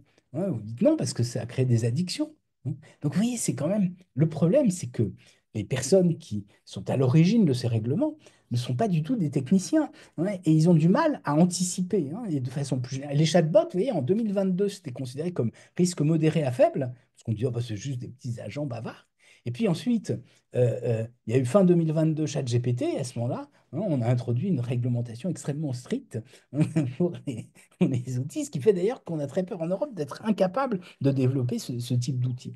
Donc vous voyez, le problème, c'est que les risques, ils dépendent pas tellement des techniques qui sont très génériques, mais des applications, hein. Et c'est bien sûr toute la difficulté. Et d'ailleurs, on peut se demander si on va vraiment appliquer, hein, ce règlement sur l'intelligence artificielle. Alors, je voudrais donc terminer sur ces questions de régulation, hein. C'est que les... excusez-moi, j'ai un problème technique. Voilà, ça. Le droit, c'est un ensemble de lois, hein, et ça distingue le permis du défendu, hein. Et normalement, si on n'obéit pas à la loi, il y a une sanction, hein. Dans le cas de l'éthique, hein, il n'y a pas de sanction, hein, et ce n'est pas un ensemble de lois, hein, c'est soi-même qui réfléchissons. De même, la régulation, c'est quoi? Ce sont des règles administratives qui clarifient les lois. Et puis enfin, les normes sont des règles obligatoires, mais qui ne proviennent pas nécessairement de la loi, hein. Et souvent, par exemple, les normes, elles sont dans le domaine de la technique, introduites par des commissions, hein, dans lesquelles différents acteurs vont se mettre d'accord. Et justement, sont des acteurs qui ont, en général, vous voyez ici, par exemple, les grands acteurs comme les réseaux sociaux interviennent dans les organes de normalisation. De même, vous voyez ici, hein, Xi Jinping, en 2020, il dit que la Chine allait introduire la sagesse chinoise dans les normes internationales. Moi, j'ai beaucoup de respect pour la sagesse chinoise, mais quand c'est Xi Jinping qui veut l'introduire, j'ai un peu plus de doutes, hein. Hein, c'est-à-dire que je pense qu'il y a une dimension politique extrêmement forte. Et vous voyez la différence avec l'éthique, c'est que dans l'établissement des normes, hein, vous avez des acteurs qui sont des parties prenantes, qui sont intéressés, qui défendent chacun un point de vue particulier. Tandis que dans le domaine de l'éthique, justement, hein, on ne peut participer à une réflexion que si on est désintéressé, c'est-à-dire que si on n'est pas une partie prenante. Ouais, donc vous voyez que ouais, je crois que c'est important d'avoir tout ça. Alors oui, je terminais, hein, par citer le G20 en 2022, hein, avec hein, les différents chefs d'État qui parlaient de l'importance des normes internationales dans l'éthique de l'intelligence artificielle. Alors, oui, Maintenant, introduire la deuxième allégorie, c'est la prudence. Vous vous souvenez que Thémis avait les yeux bandés et elle avait l'épée, la force. Tandis que la prudence, c'est une femme qui n'a pas les yeux bandés, au contraire, mais qui regarde devant elle et qui a toujours devant elle un miroir qui lui permet de regarder le passé. Et d'autre part, elle a un deuxième attribut, c'est le serpent, qui est le symbole de la connaissance. Je vous avais donné une autre représentation, mais c'est toujours la même chose. Alors pourquoi je vous donne ça? Parce que je crois que ce qui est extrêmement intéressant, c'est que quand on veut établir des outils d'intelligence artificielle dignes de conscience, eh ben, il faut faire appel, effectivement, à, à la fois la connaissance et des tests. Donc, on veut prouver la sûreté des systèmes, quand on est capable de le faire. Alors, bien sûr, on ne peut pas le faire pour tous les systèmes. En intelligence artificielle, on peut pas le faire. En particulier, lorsque on fait de l'apprentissage inductif, on sait que l'induction, c'est le passage du particulier au général.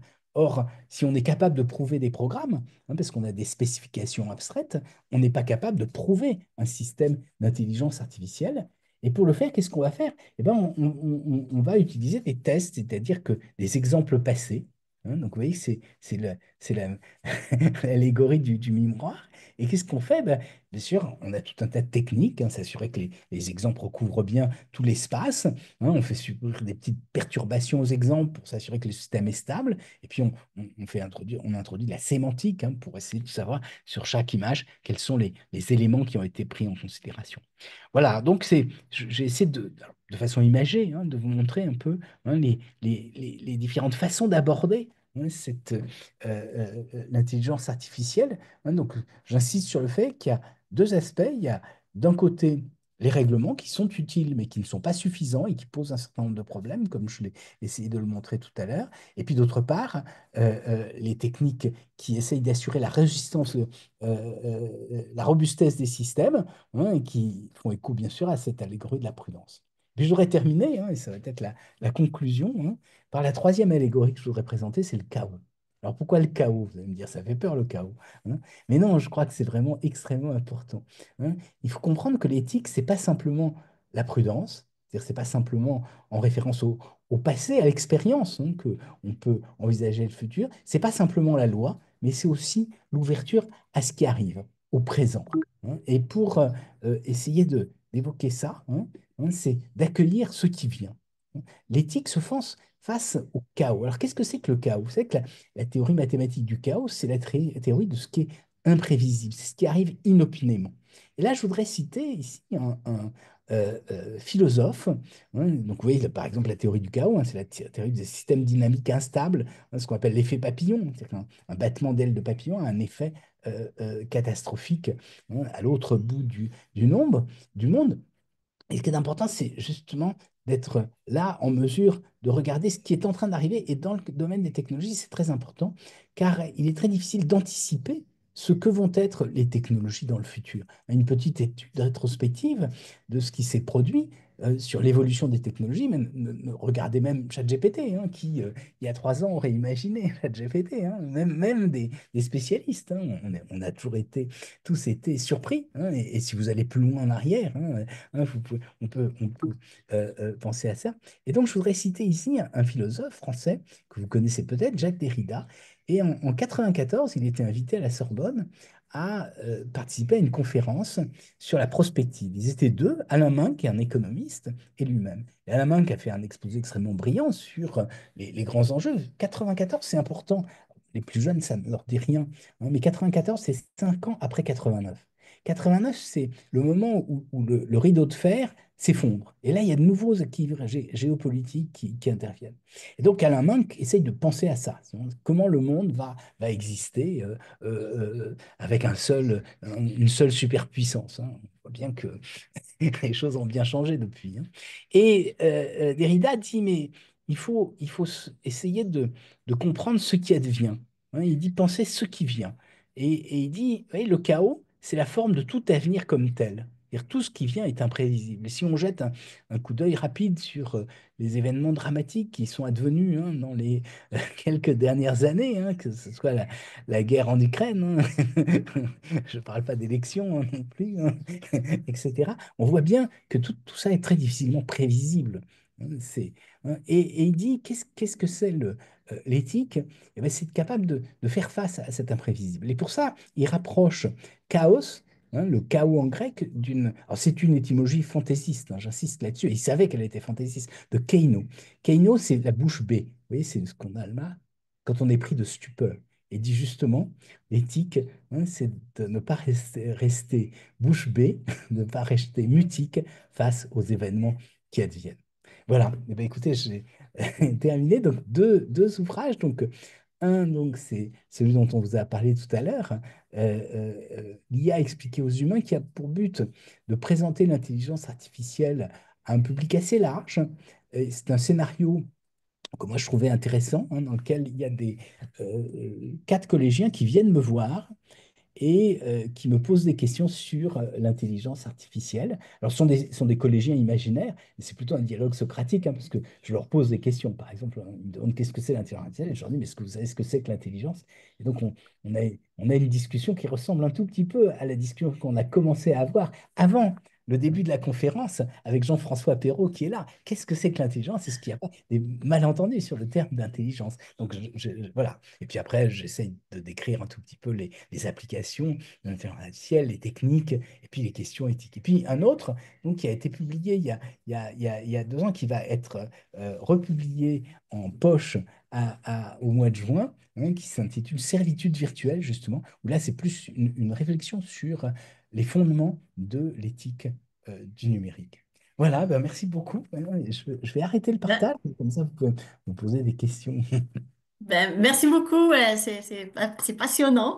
Effectivement, l'IA expliqué aux humains, comme je disais, j'avais regardé ça, donc bon, je m'intéresse aussi aux histoires de l'IA, mais j'ai appris beaucoup de ça.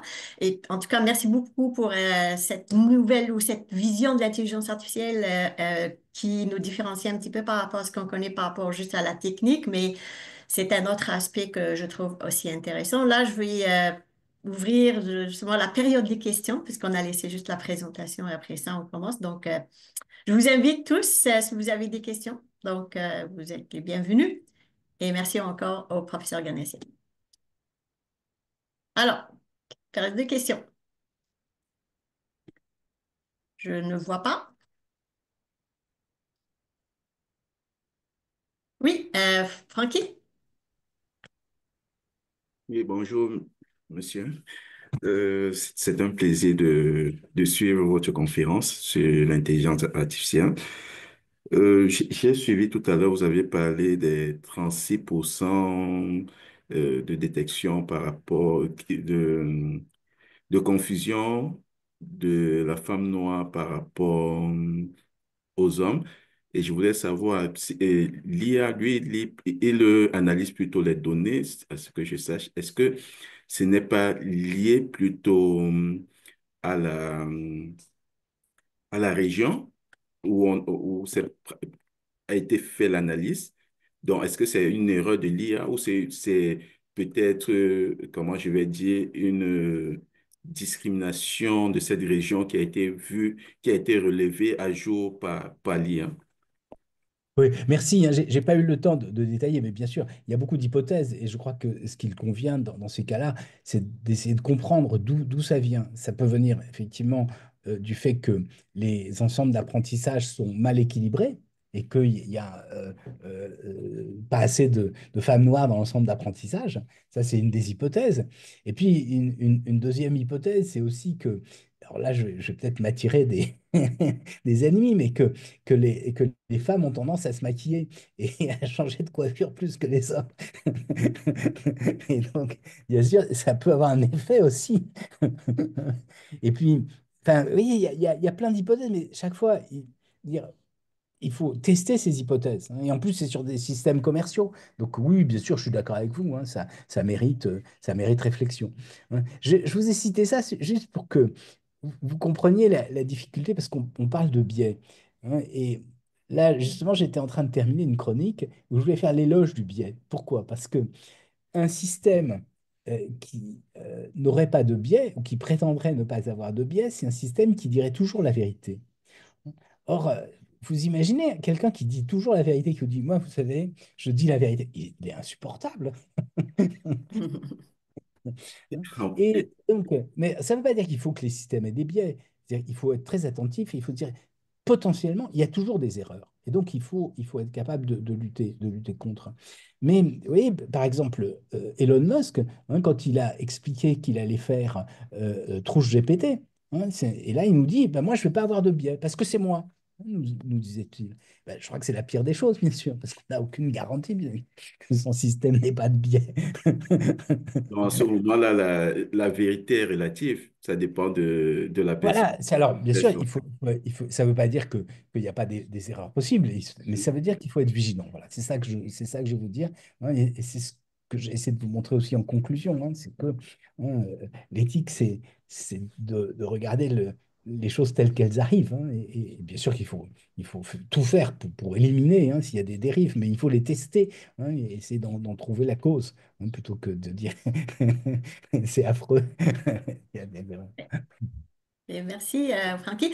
Donc, il y a Nassim aussi qui veut poser une question. Allez-y, Nassim. Oui, bonjour. Merci beaucoup, professeur, pour cette belle présentation qui regroupe un peu le numérique, mais aussi l'aspect philosophique et la racine du puissance cognitive de l'humain et son parcours dans ce domaine-là de raisonnement et d'avancer dans la vie. Voilà, c'est ça. J'aurais juste une question. Probablement, ça va rentrer dans l'ordre un peu philosophique et un peu intuitif. Étant donné qu'aujourd'hui, on voit que toutes ces lois, toutes ces réglementations et sur l'éthique, sur la collecte, la confidentialité des données personnelles, etc., qui fait l'unanimité pratiquement dans le monde, dans les sujets d'aujourd'hui. Euh, on essaye toujours de dire que la confidentialité est très importante, etc. Il ne faut pas laisser le numérique, eh bien les géants, prendre possession de ces données-là.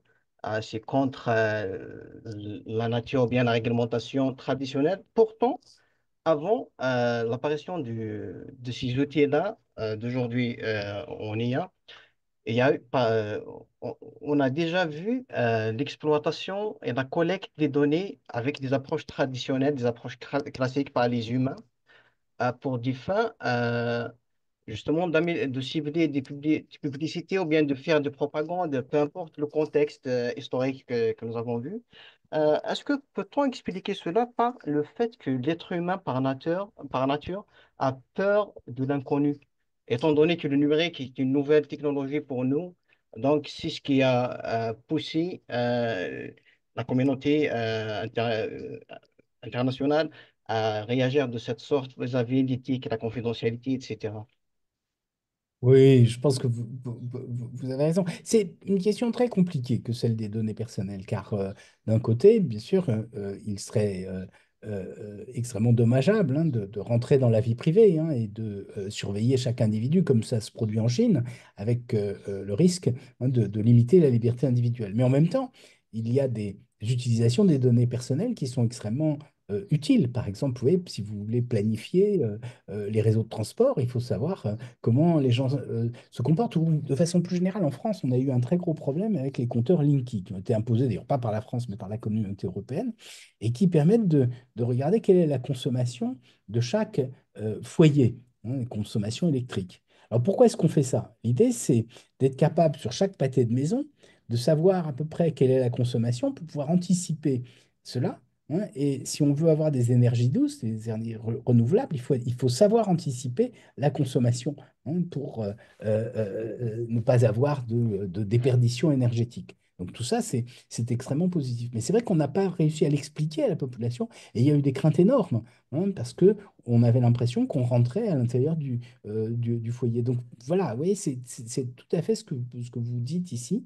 Hein, c'est qu'effectivement, hein, cette crainte de l'inconnu hein, fait que ben, on s'inquiète beaucoup. Et puis bien sûr, souvent on s'inquiète à tort de l'État. Alors bien sûr, si on a un État autoritaire, hein, comme ce qu'on voit en Chine, hein, on on peut légitimement s'inquiéter de ce que, ou ce qu'on voit en Biélorussie, par exemple, hein, ce qui est encore pire.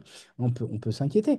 Mais dans des États démocratiques, on a quand même des procédures de contrôle qui font que ben, on peut s'assurer que l'utilisation des données est faite à bon escient, que on sait exactement ce qui vient de cette utilisation des données. Hein, et c'est la même chose sur les données de santé. Vous savez que dans des pays comme la France, bon, l'État a toutes les données de santé des individus.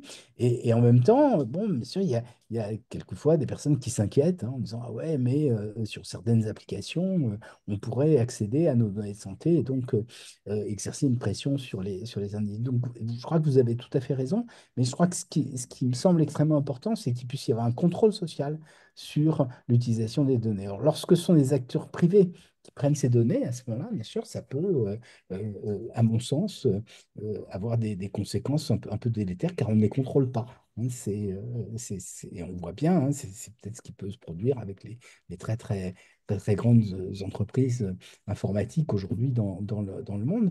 Et c'est pour ça, je crois qu'il faut on ait une réflexion démocratique, justement, hein, sur ces sujets-là. Mhm. Et merci. Hossein, Bonjour allez-y. professeur, bonjour tout le monde.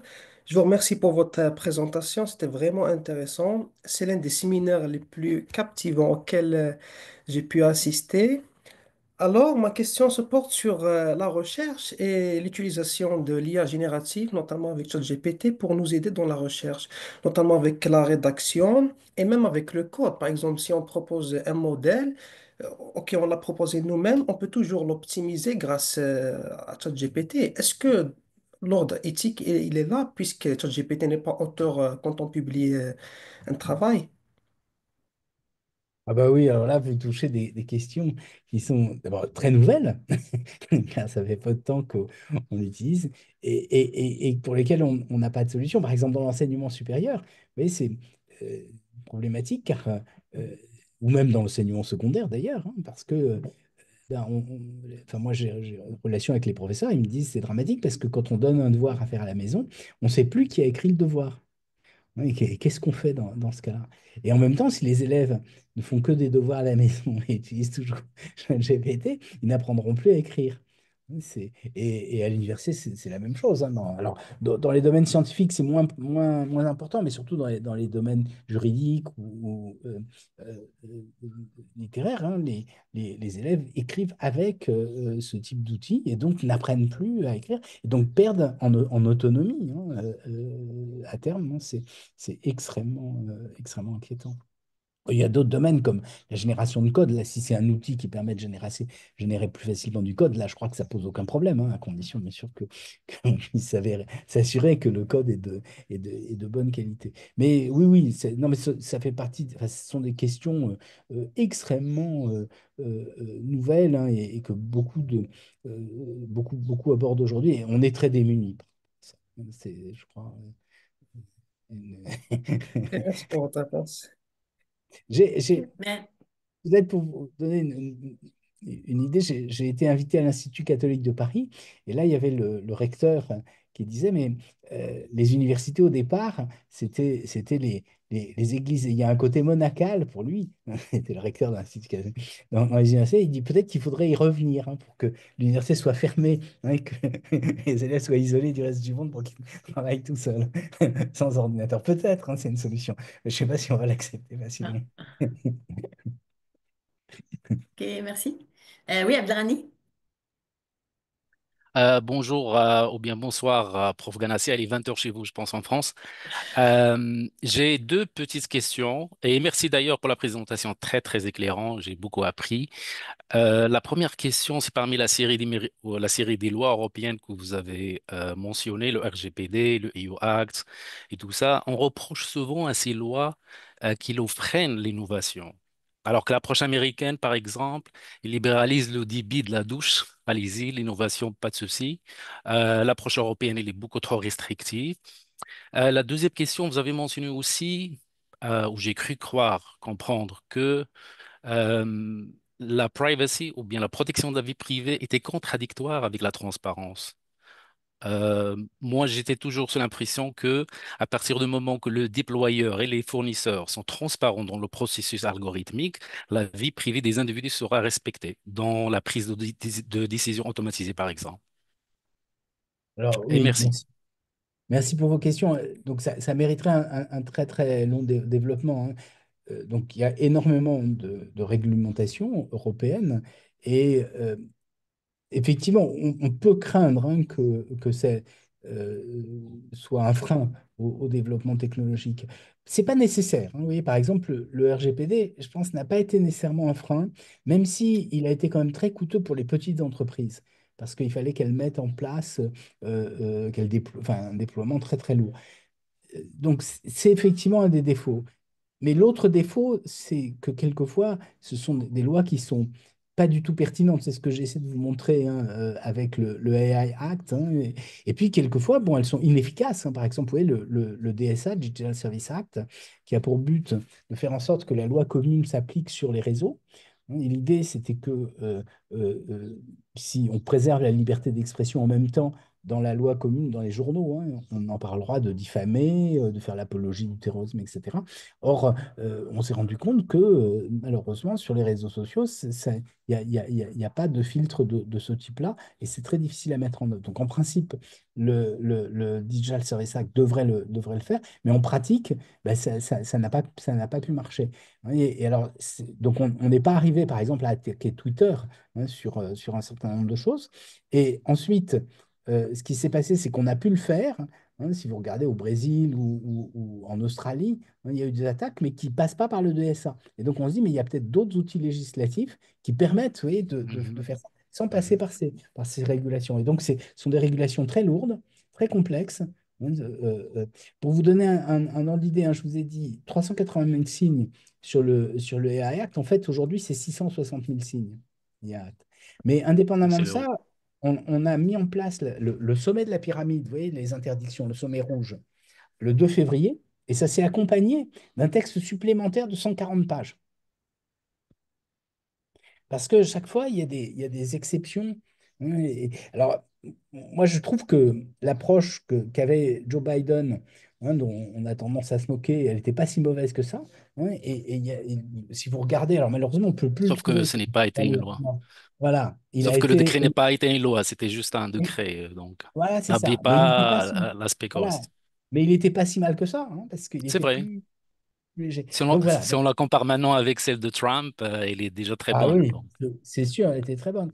Mais si on est, si on exerce, vous voyez, euh, c'est une régulation, parce que le défaut de la communauté européenne, c'est que comme elle veut prendre en considération toute la diversité européenne, et surtout comme elle est ouverte à tout le monde, tous les contre-pouvoirs donc permettent d'influencer les parlementaires, donc il y a beaucoup d'exceptions. Et donc ça devient très difficile. Donc c'est une loi d'une certaine façon qui est euh, un peu, comment dire, euh, c'est tellement difficile, c'est tellement compliqué, oui, il est très difficile. Vous voyez, moi, quand j'étais, alors, je sais pas si c'est le cas pour vous, moi, mon instituteur à l'école me disait nul n'est censé ignorer la loi.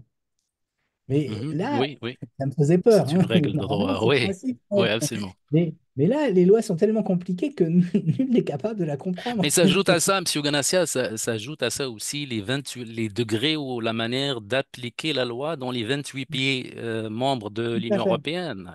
Ouais. Une autre barrière de plus. Vous avez tout à fait raison parce que dans chaque pays européen, de chaque pays de l'Union européenne, pardon, il va y avoir une auto-autorité qui sera C'est chargée ça. de l'appliquer. Or, ces auto-autorités sont différentes. Et on en a une expérience avec le, euh, le RGPD qui sont appliqués différemment en France et en Allemagne, par exemple, hein, où Allemagne. selon les pays, c'est pas du tout la même chose, Parce qu'il y a une hein. partie justement de RGPD qui tient en compte les lois locaux, les lois locales. Et Enfin, donc, ça, théoriquement, non, mais en oui. pratique, oui. En pratique, oui, c'est Théoriquement, non. ça. Théoriquement, non, parce que c'est un règlement, Exact, hein. exact. Mais en Ouais. pratique, effectivement, et moi j'ai des expériences là-dessus, hein. Par exemple, vous voyez, sur on avait, lorsqu'on avait travaillé sur la reconnaissance faciale, reçu des industriels qui faisaient une expérience dans l'aéroport de Lyon. où il prenait une image. Je ne sais pas si vous avez compté, quand vous prenez l'avion, vous sortez 5 à 6 fois vos papiers d'identité. Et l'idée, là, c'est on les sort une fois, et puis ensuite, on vous reconnaît, ce qui fait comme c'est fluide. C'est pas mal, hein. Mhm. Et donc, la CNIL avait interdit, parce qu'elle a dit non, parce que pourtant, toutes les données étaient détruites au moment du départ de l'avion, mais elle dit, ouais, mais c'est sur un ordinateur central, ça peut être dangereux, etc. Et l'équivalent allemand n'avait pas du tout considéré ça, et donc on a pu poursuivre les expériences en Allemagne. Mhm. Mhm. Voilà. Donc oui, effectivement, ça pose problème. Donc c'est pas le Alors, principe. j'aimerais vous entendre sur la deuxième question, si c'est possible. Ouais, la deuxième question, pardon, c'était Alors, vous avez dit que dans l'une des diapositives de votre présentation, comme quoi, quand vous avez parlé des 625 recommandations que vous avez pu recenser, qu'il y ah oui, avait pardon. Oui, oui, oui, une je me souviens. contradiction entre la Sur la vie transparence privée. et privacy, Ouais, c'est ouais. ça. En fait, j'ai pas dit contradiction, j'ai dit tension. Parce que Attention, OK. Voilà, parce que si vous protégez la vie privée, normalement, vous devez pas intervenir et prendre des éléments d'information, hein. Et la transparence, c'est l'idée quand même que toutes les informations devraient être accessibles. Oui, c'est difficile, par exemple, si vous avez euh, oui, vous avez un instituteur, par exemple, hein. Alors, on va dire, bon, les politiques, c'est normal, hein, on veut la transparence, on veut savoir, un politique, quelles sont euh, ses liaisons. Non, mais ça reste ça quand même, hein. On regarde qu'est-ce qu'il dépense, hein, etc. Mais si vous avez quelqu'un qui est plus modeste, un instituteur, hein, vous allez vous dire, bon, normalement, c'est une personne privée, etc. Mais en même temps, quand c'est l'instituteur de vos enfants, vous aimeriez savoir quand même quelle est sa vie intime, etc. Oui, ce sont ces tensions-là, voilà, qui sont, hein, parce que OK. Mhm. c'est là où je dis qu'il y a des tensions qui existent, hein. Et puis, Ah, bien d'accord, sûr, d'accord. pour la sécurité, enfin, vous voyez bien ce que je veux dire, hein, c'est que hein, quand même, pour lutter contre le terrorisme, on voudrait savoir quand quelqu'un arrive, d'où il vient, quels sont les pays qu'il a traversés. Ouais, c'est pour ça. Bah, d'ailleurs, ici au Canada, nous avons l'approche pour élaborer une loi. Nous avons les principes les principes neutres technologiquement parlant. Mm, Ça veut dire la neutralité technologique du principe juridique. Ça veut dire il est mm, bon ce principe. C'est pas parce que demain la technologie va évoluer qu'on va dire hop, ça, la loi n'est plus bonne. On va changer de mm, la loi. Moi, comme je vous ai dit, j'étais sous l'impression comme quoi, en tant qu'individu, ou bien comme vous dites en Europe, data subject, je vais aller pour reprendre les textes de règlement, je vais aller sur un fournisseur, sur le website, je vais pas fournir mes renseignements personnels tant et aussi longtemps que je suis pas convaincu de la politique de la protection de la vie privée qu'il va utiliser quand je lui fournis l'information. Et donc, c'est ça, c'est la transparence. Bon, c'est très bien. Donc, la transparence ouais, ouais. va renforcer le Mm, respect de ma vie privée. ouais, ouais, Et donc, à ce moment-là, je suis ouais. rassuré. C'est de ce point que je voulais... Non, non, mais Merci, je je ne suis veux pas d'accord. monopoliser la parole quand même, Non, non, mais mais c'est, merci non, mais beaucoup, c'est, Monsieur Ganassi. non, mais je crois que c'est vraiment important. Ce que je veux dire par là, c'est que quand les principes sont trop abstraits, Mhm. à mon sens, ils sont dangereux. Après, dans chaque cas particulier, c'est pour ça que je dis, entre la technique en général et puis les applications particulières, à ce moment-là, il y a une marge. Et c'est sur les applications Mhm. particulières que l'on Absolument. peut faire quelque chose. Alors là, j'ai pas eu le temps de rentrer plus dans le détail, mais En détail, l'expérience oui.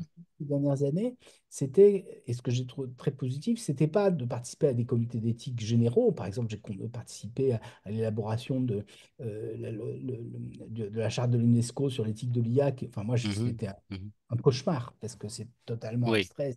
Sans intérêt. Mhm. En revanche, hein, par exemple en France, hein, je préside le comité d'éthique de France Travail, et là c'est très intéressant parce que chaque application d'intelligence artificielle, on essaye de regarder quels sont les problèmes que ça peut poser, et puis éventuellement et avoir des exigences techniques pour éliminer ces problèmes, etc. Et là, Les je crois qu'il y standards, a, les normes, oui, tout à voilà, fait. donc c'est plus, oui, c'est plus une méthodologie, je crois, qui Une permet méthodologie. Mhm. d'avoir une réflexion éthique en amont du développement plutôt que d'avoir des grandes réglementations. Voilà, c'est ça que je pense. Absolument. Très éclairant. Merci beaucoup, Monsieur Ganassia, et à très bientôt. Merci. Et, je ne sais pas, Francky, est-ce que c'est une autre question que vous avez? Oui, C'est madame. peut-être la dernière question. OK, on a peut-être une dernière question. Oui, Oui, allez-y. oui, c'était pour suivre ce que Abdelghani disait tout à l'heure par rapport au règlement et aux lois. Et ça m'a rappelé un des projets qu'on avait eu sur le transport et je me suis demandé, est-ce qu'il y a des lois, puisque l'IA prend déjà, est déjà dans presque tous les équipements, est-ce qu'il y a par rapport aux décisions que l'IA prend, est-ce qu'il y a déjà des lois et des règlements qui permettent de protéger que la décision soit peut-être éthique? Est-ce que on a déjà des lois par rapport à ça? Et aussi savoir s'il y a déjà une harmonisation de l'IA, de l'IA de façon globale. Bon, la première question revenait aussi par rapport à, parce qu'on a parlé tout à l'heure de Air Canada et de, du botnet et c'est pour ça que je me demandais qui prend finalement, qui prend la décision. Est-ce qu'il y a une loi qui réglemente ça?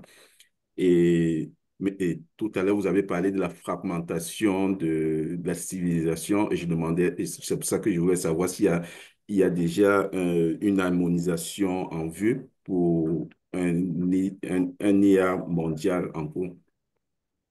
Alors, disons, je vais peut-être répondre sur deux points. Le premier, c'est sur la prise de décision éclairée par les machines. Donc, bien sûr, un des principes hein, qu'on essaye de défendre, c'est celui de c'est la centralité de l'humain. Hein, c'est-à-dire qu'il y a toujours une personne qui soit présente et qui prenne la responsabilité. Et alors, dans le domaine médical, par exemple, il y a quelqu'un en France qui s'appelle David Gruson et qui a défendu un principe qui a été repris à la fois au plan européen et puis surtout au plan français, qui est le principe de la garantie humaine. C'est que vous avez toujours un homme qui garantit. Mais c'est compliqué parce qu'il y a des situations où l'homme n'est pas une garantie et où il vaut mieux que l'on fasse confiance à la machine. Par exemple, dans les avions, les études rétrospectives d'accidents ont montré que ce sont la plupart du temps des erreurs humaines qui ont conduit à des accidents. Et donc là, à ce moment-là, alors bien sûr, c'est des erreurs humaines au moment hein, de la décision, mais vous voyez que c'est extrêmement compliqué. Donc, mais oui, il y a des réflexions là-dessus. Il y a un certain nombre de lois là-dessus. Je dis en particulier dans le secteur de la santé. Hein. Je sais qu'en France, hein, il y a ce principe de garantie humaine. De même, vous voyez, par exemple, vous avez parlé de France Travail. Hein, il y a une charte de France Travail. Et ce que l'on souhaite, c'est le deuxième point de la charte, hein, c'est la centralité de l'individu. C'est-à-dire que lorsque un utilisateur de France Travail, c'est-à-dire en général, ce sont les demandeurs d'emploi, mais ça peut être aussi les industriels qui déposent des offres d'emploi, qui a toujours un, une personne qui soit là, qui garantisse la décision. Ce qui fait d'ailleurs que, vous voyez, l'exemple de Jake Moffat est très intéressant parce que, vous voyez, c'était un chatbot à disposition du public. Et aujourd'hui, les entreprises sont très hésitantes à mettre des chatbots à disposition du public parce que, bien sûr, elles ont l'entière responsabilité de ce qui va être dit. Et donc, si vous imaginez que, par exemple, l'État canadien vous dit, ah oui, vous avez droit à telle indemnité que vous n'avez pas droit, normalement, vous pouvez faire un procès. Et de façon inverse. Voilà. Donc, et ça, je crois que c'est vraiment central. Alors, la deuxième question sur la fragmentation. Alors, bon, moi, j'ai parlé de la fragmentation des sociétés, hein, ce qu'on observe de plus en plus, c'est-à-dire qu'il n'y a pas d'espace où on peut délibérer sur des informations parce qu'on a des informations divergentes. C'est un problème majeur. Hein, et c'est ça qui rend l'exercice de la citoyenneté de plus en plus difficile aujourd'hui, car on ne discute pas de la même chose. Hein, et selon les couches de la population, ils n'ont pas la même information. Il y a toutes sortes de fausses nouvelles, etc., hein, avec tout ce qu'on appelle les fake news ou les infox en français. Hein. Je ne sais pas si au Canada, vous dites infox ou fake news d'ailleurs. Tiens, c'est une bonne question. Mais Les euh, deux, les deux, les parce que deux sont infox, utilisés. c'est bien infox. Hein. Mais donc oui, enfin, alors après, la question que vous posez, c'est est-ce qu'on peut avoir une, une législation sur l'intelligence artificielle. Hein, c'était ça dont vous parliez. Moi, je ne suis pas certain que ce soit souhaitable, hein, parce que d'abord, ce sera extrêmement difficile à faire. Et je crois que selon les pays, ben, on voudra mettre l'accent sur différents points. Et comme je l'ai dit, l'éthique, c'est lié aux usages. Et bien sûr, il y a des sensibilités qui sont différentes selon les pays et selon les continents. Donc, je ne suis pas certain qu'il faille euh, espérer avoir une seule législation. En même temps, on peut bien sûr euh, tirer parti des législations des autres pays pour améliorer la sienne, hein. Mais voilà, je suis pas... Parce que je crains, si on essaye d'avoir une seule législation pour le monde entier, que d'abord on mette extrêmement longtemps à la faire. Et puis l'expérience que j'ai eue avec l'UNESCO m'a montré que c'est souvent des discussions plus politiques qu'éthiques. Et donc il vaut mieux être confronté à des applications particulières et à ce moment-là, essayer de choisir les façons de faire qui sont les plus adaptées. Ok, Merci. merci. Bon, Abdelrani, parce qu'on va bientôt terminer, Rapidement, est-ce que rapidement, c'est c'est une juste offre? Oui, pour... OK. Oui, c'est un commentaire, pas une question, mais rapidement pour le commentaire de mon collègue Frankie par rapport à une législation, entre guillemets, globale sur l'IA. Je voulais commenter l'effet de Bruxelles. Ça veut dire ce que l'exige la Commission européenne au niveau de l'adéquation. C'est-à-dire si on continue de faire affaire avec l'Union européenne, ce pays-là doit avoir une législation qui est plus ou moins similaire. Et donc, ça aide plus ou moins à faire, à harmoniser ou à homologuer les normes et les standards au niveau de l'IA. Si tout, c'est ça ce que je voulais ajouter. Merci. OK, merci. Juste un petit commentaire. Moi, je travaille dans le domaine des transports intelligents, puis en ce moment, il y a beaucoup de discussions sur ce qu'on appelle les robotaxis. À Dubaï, par exemple, eux, ils ont déjà décidé que de 2030, il va y avoir, je pense, 70%, 80% de taxis qui vont être des robotaxis. Et là, je vois des collègues ou des industriels au Canada qui sont dans les transports intelligents, qui sont en train un petit peu de pousser le Canada pour ça, mais je pense qu'il n'y a rien en ce moment. Et justement, il y a beaucoup de craintes de poursuites. Si le taxi est poursuivi par d'autres, le terrorisme et donc la réglementation. Je pense qu'il y a beaucoup de questionnements en ce moment, quoique le projet en soi peut être intéressant pour l'environnement et tout, mais je pense qu'il y a beaucoup d'obstacles à l'application de l'IA pour divers problèmes. Mais c'est passionnant. En tout cas, merci beaucoup, professeur Ganassia, pour cette excellente présentation, d'autant plus que c'est notre dernière pour les étudiants, dernier séminaire. J'espère que tout le monde a adoré, comme moi. Et puis voilà, donc merci beaucoup et donc à la prochaine. Au revoir. Eh ben, Au revoir. à Merci la beaucoup. prochaine. Merci, Merci, professeur, pour merci, votre... Très Merci. bonne soirée. À la merci. prochaine. Merci Bye beaucoup. bye. OK, Au revoir. Merci. merci tout le monde. Bye bye. À la prochaine.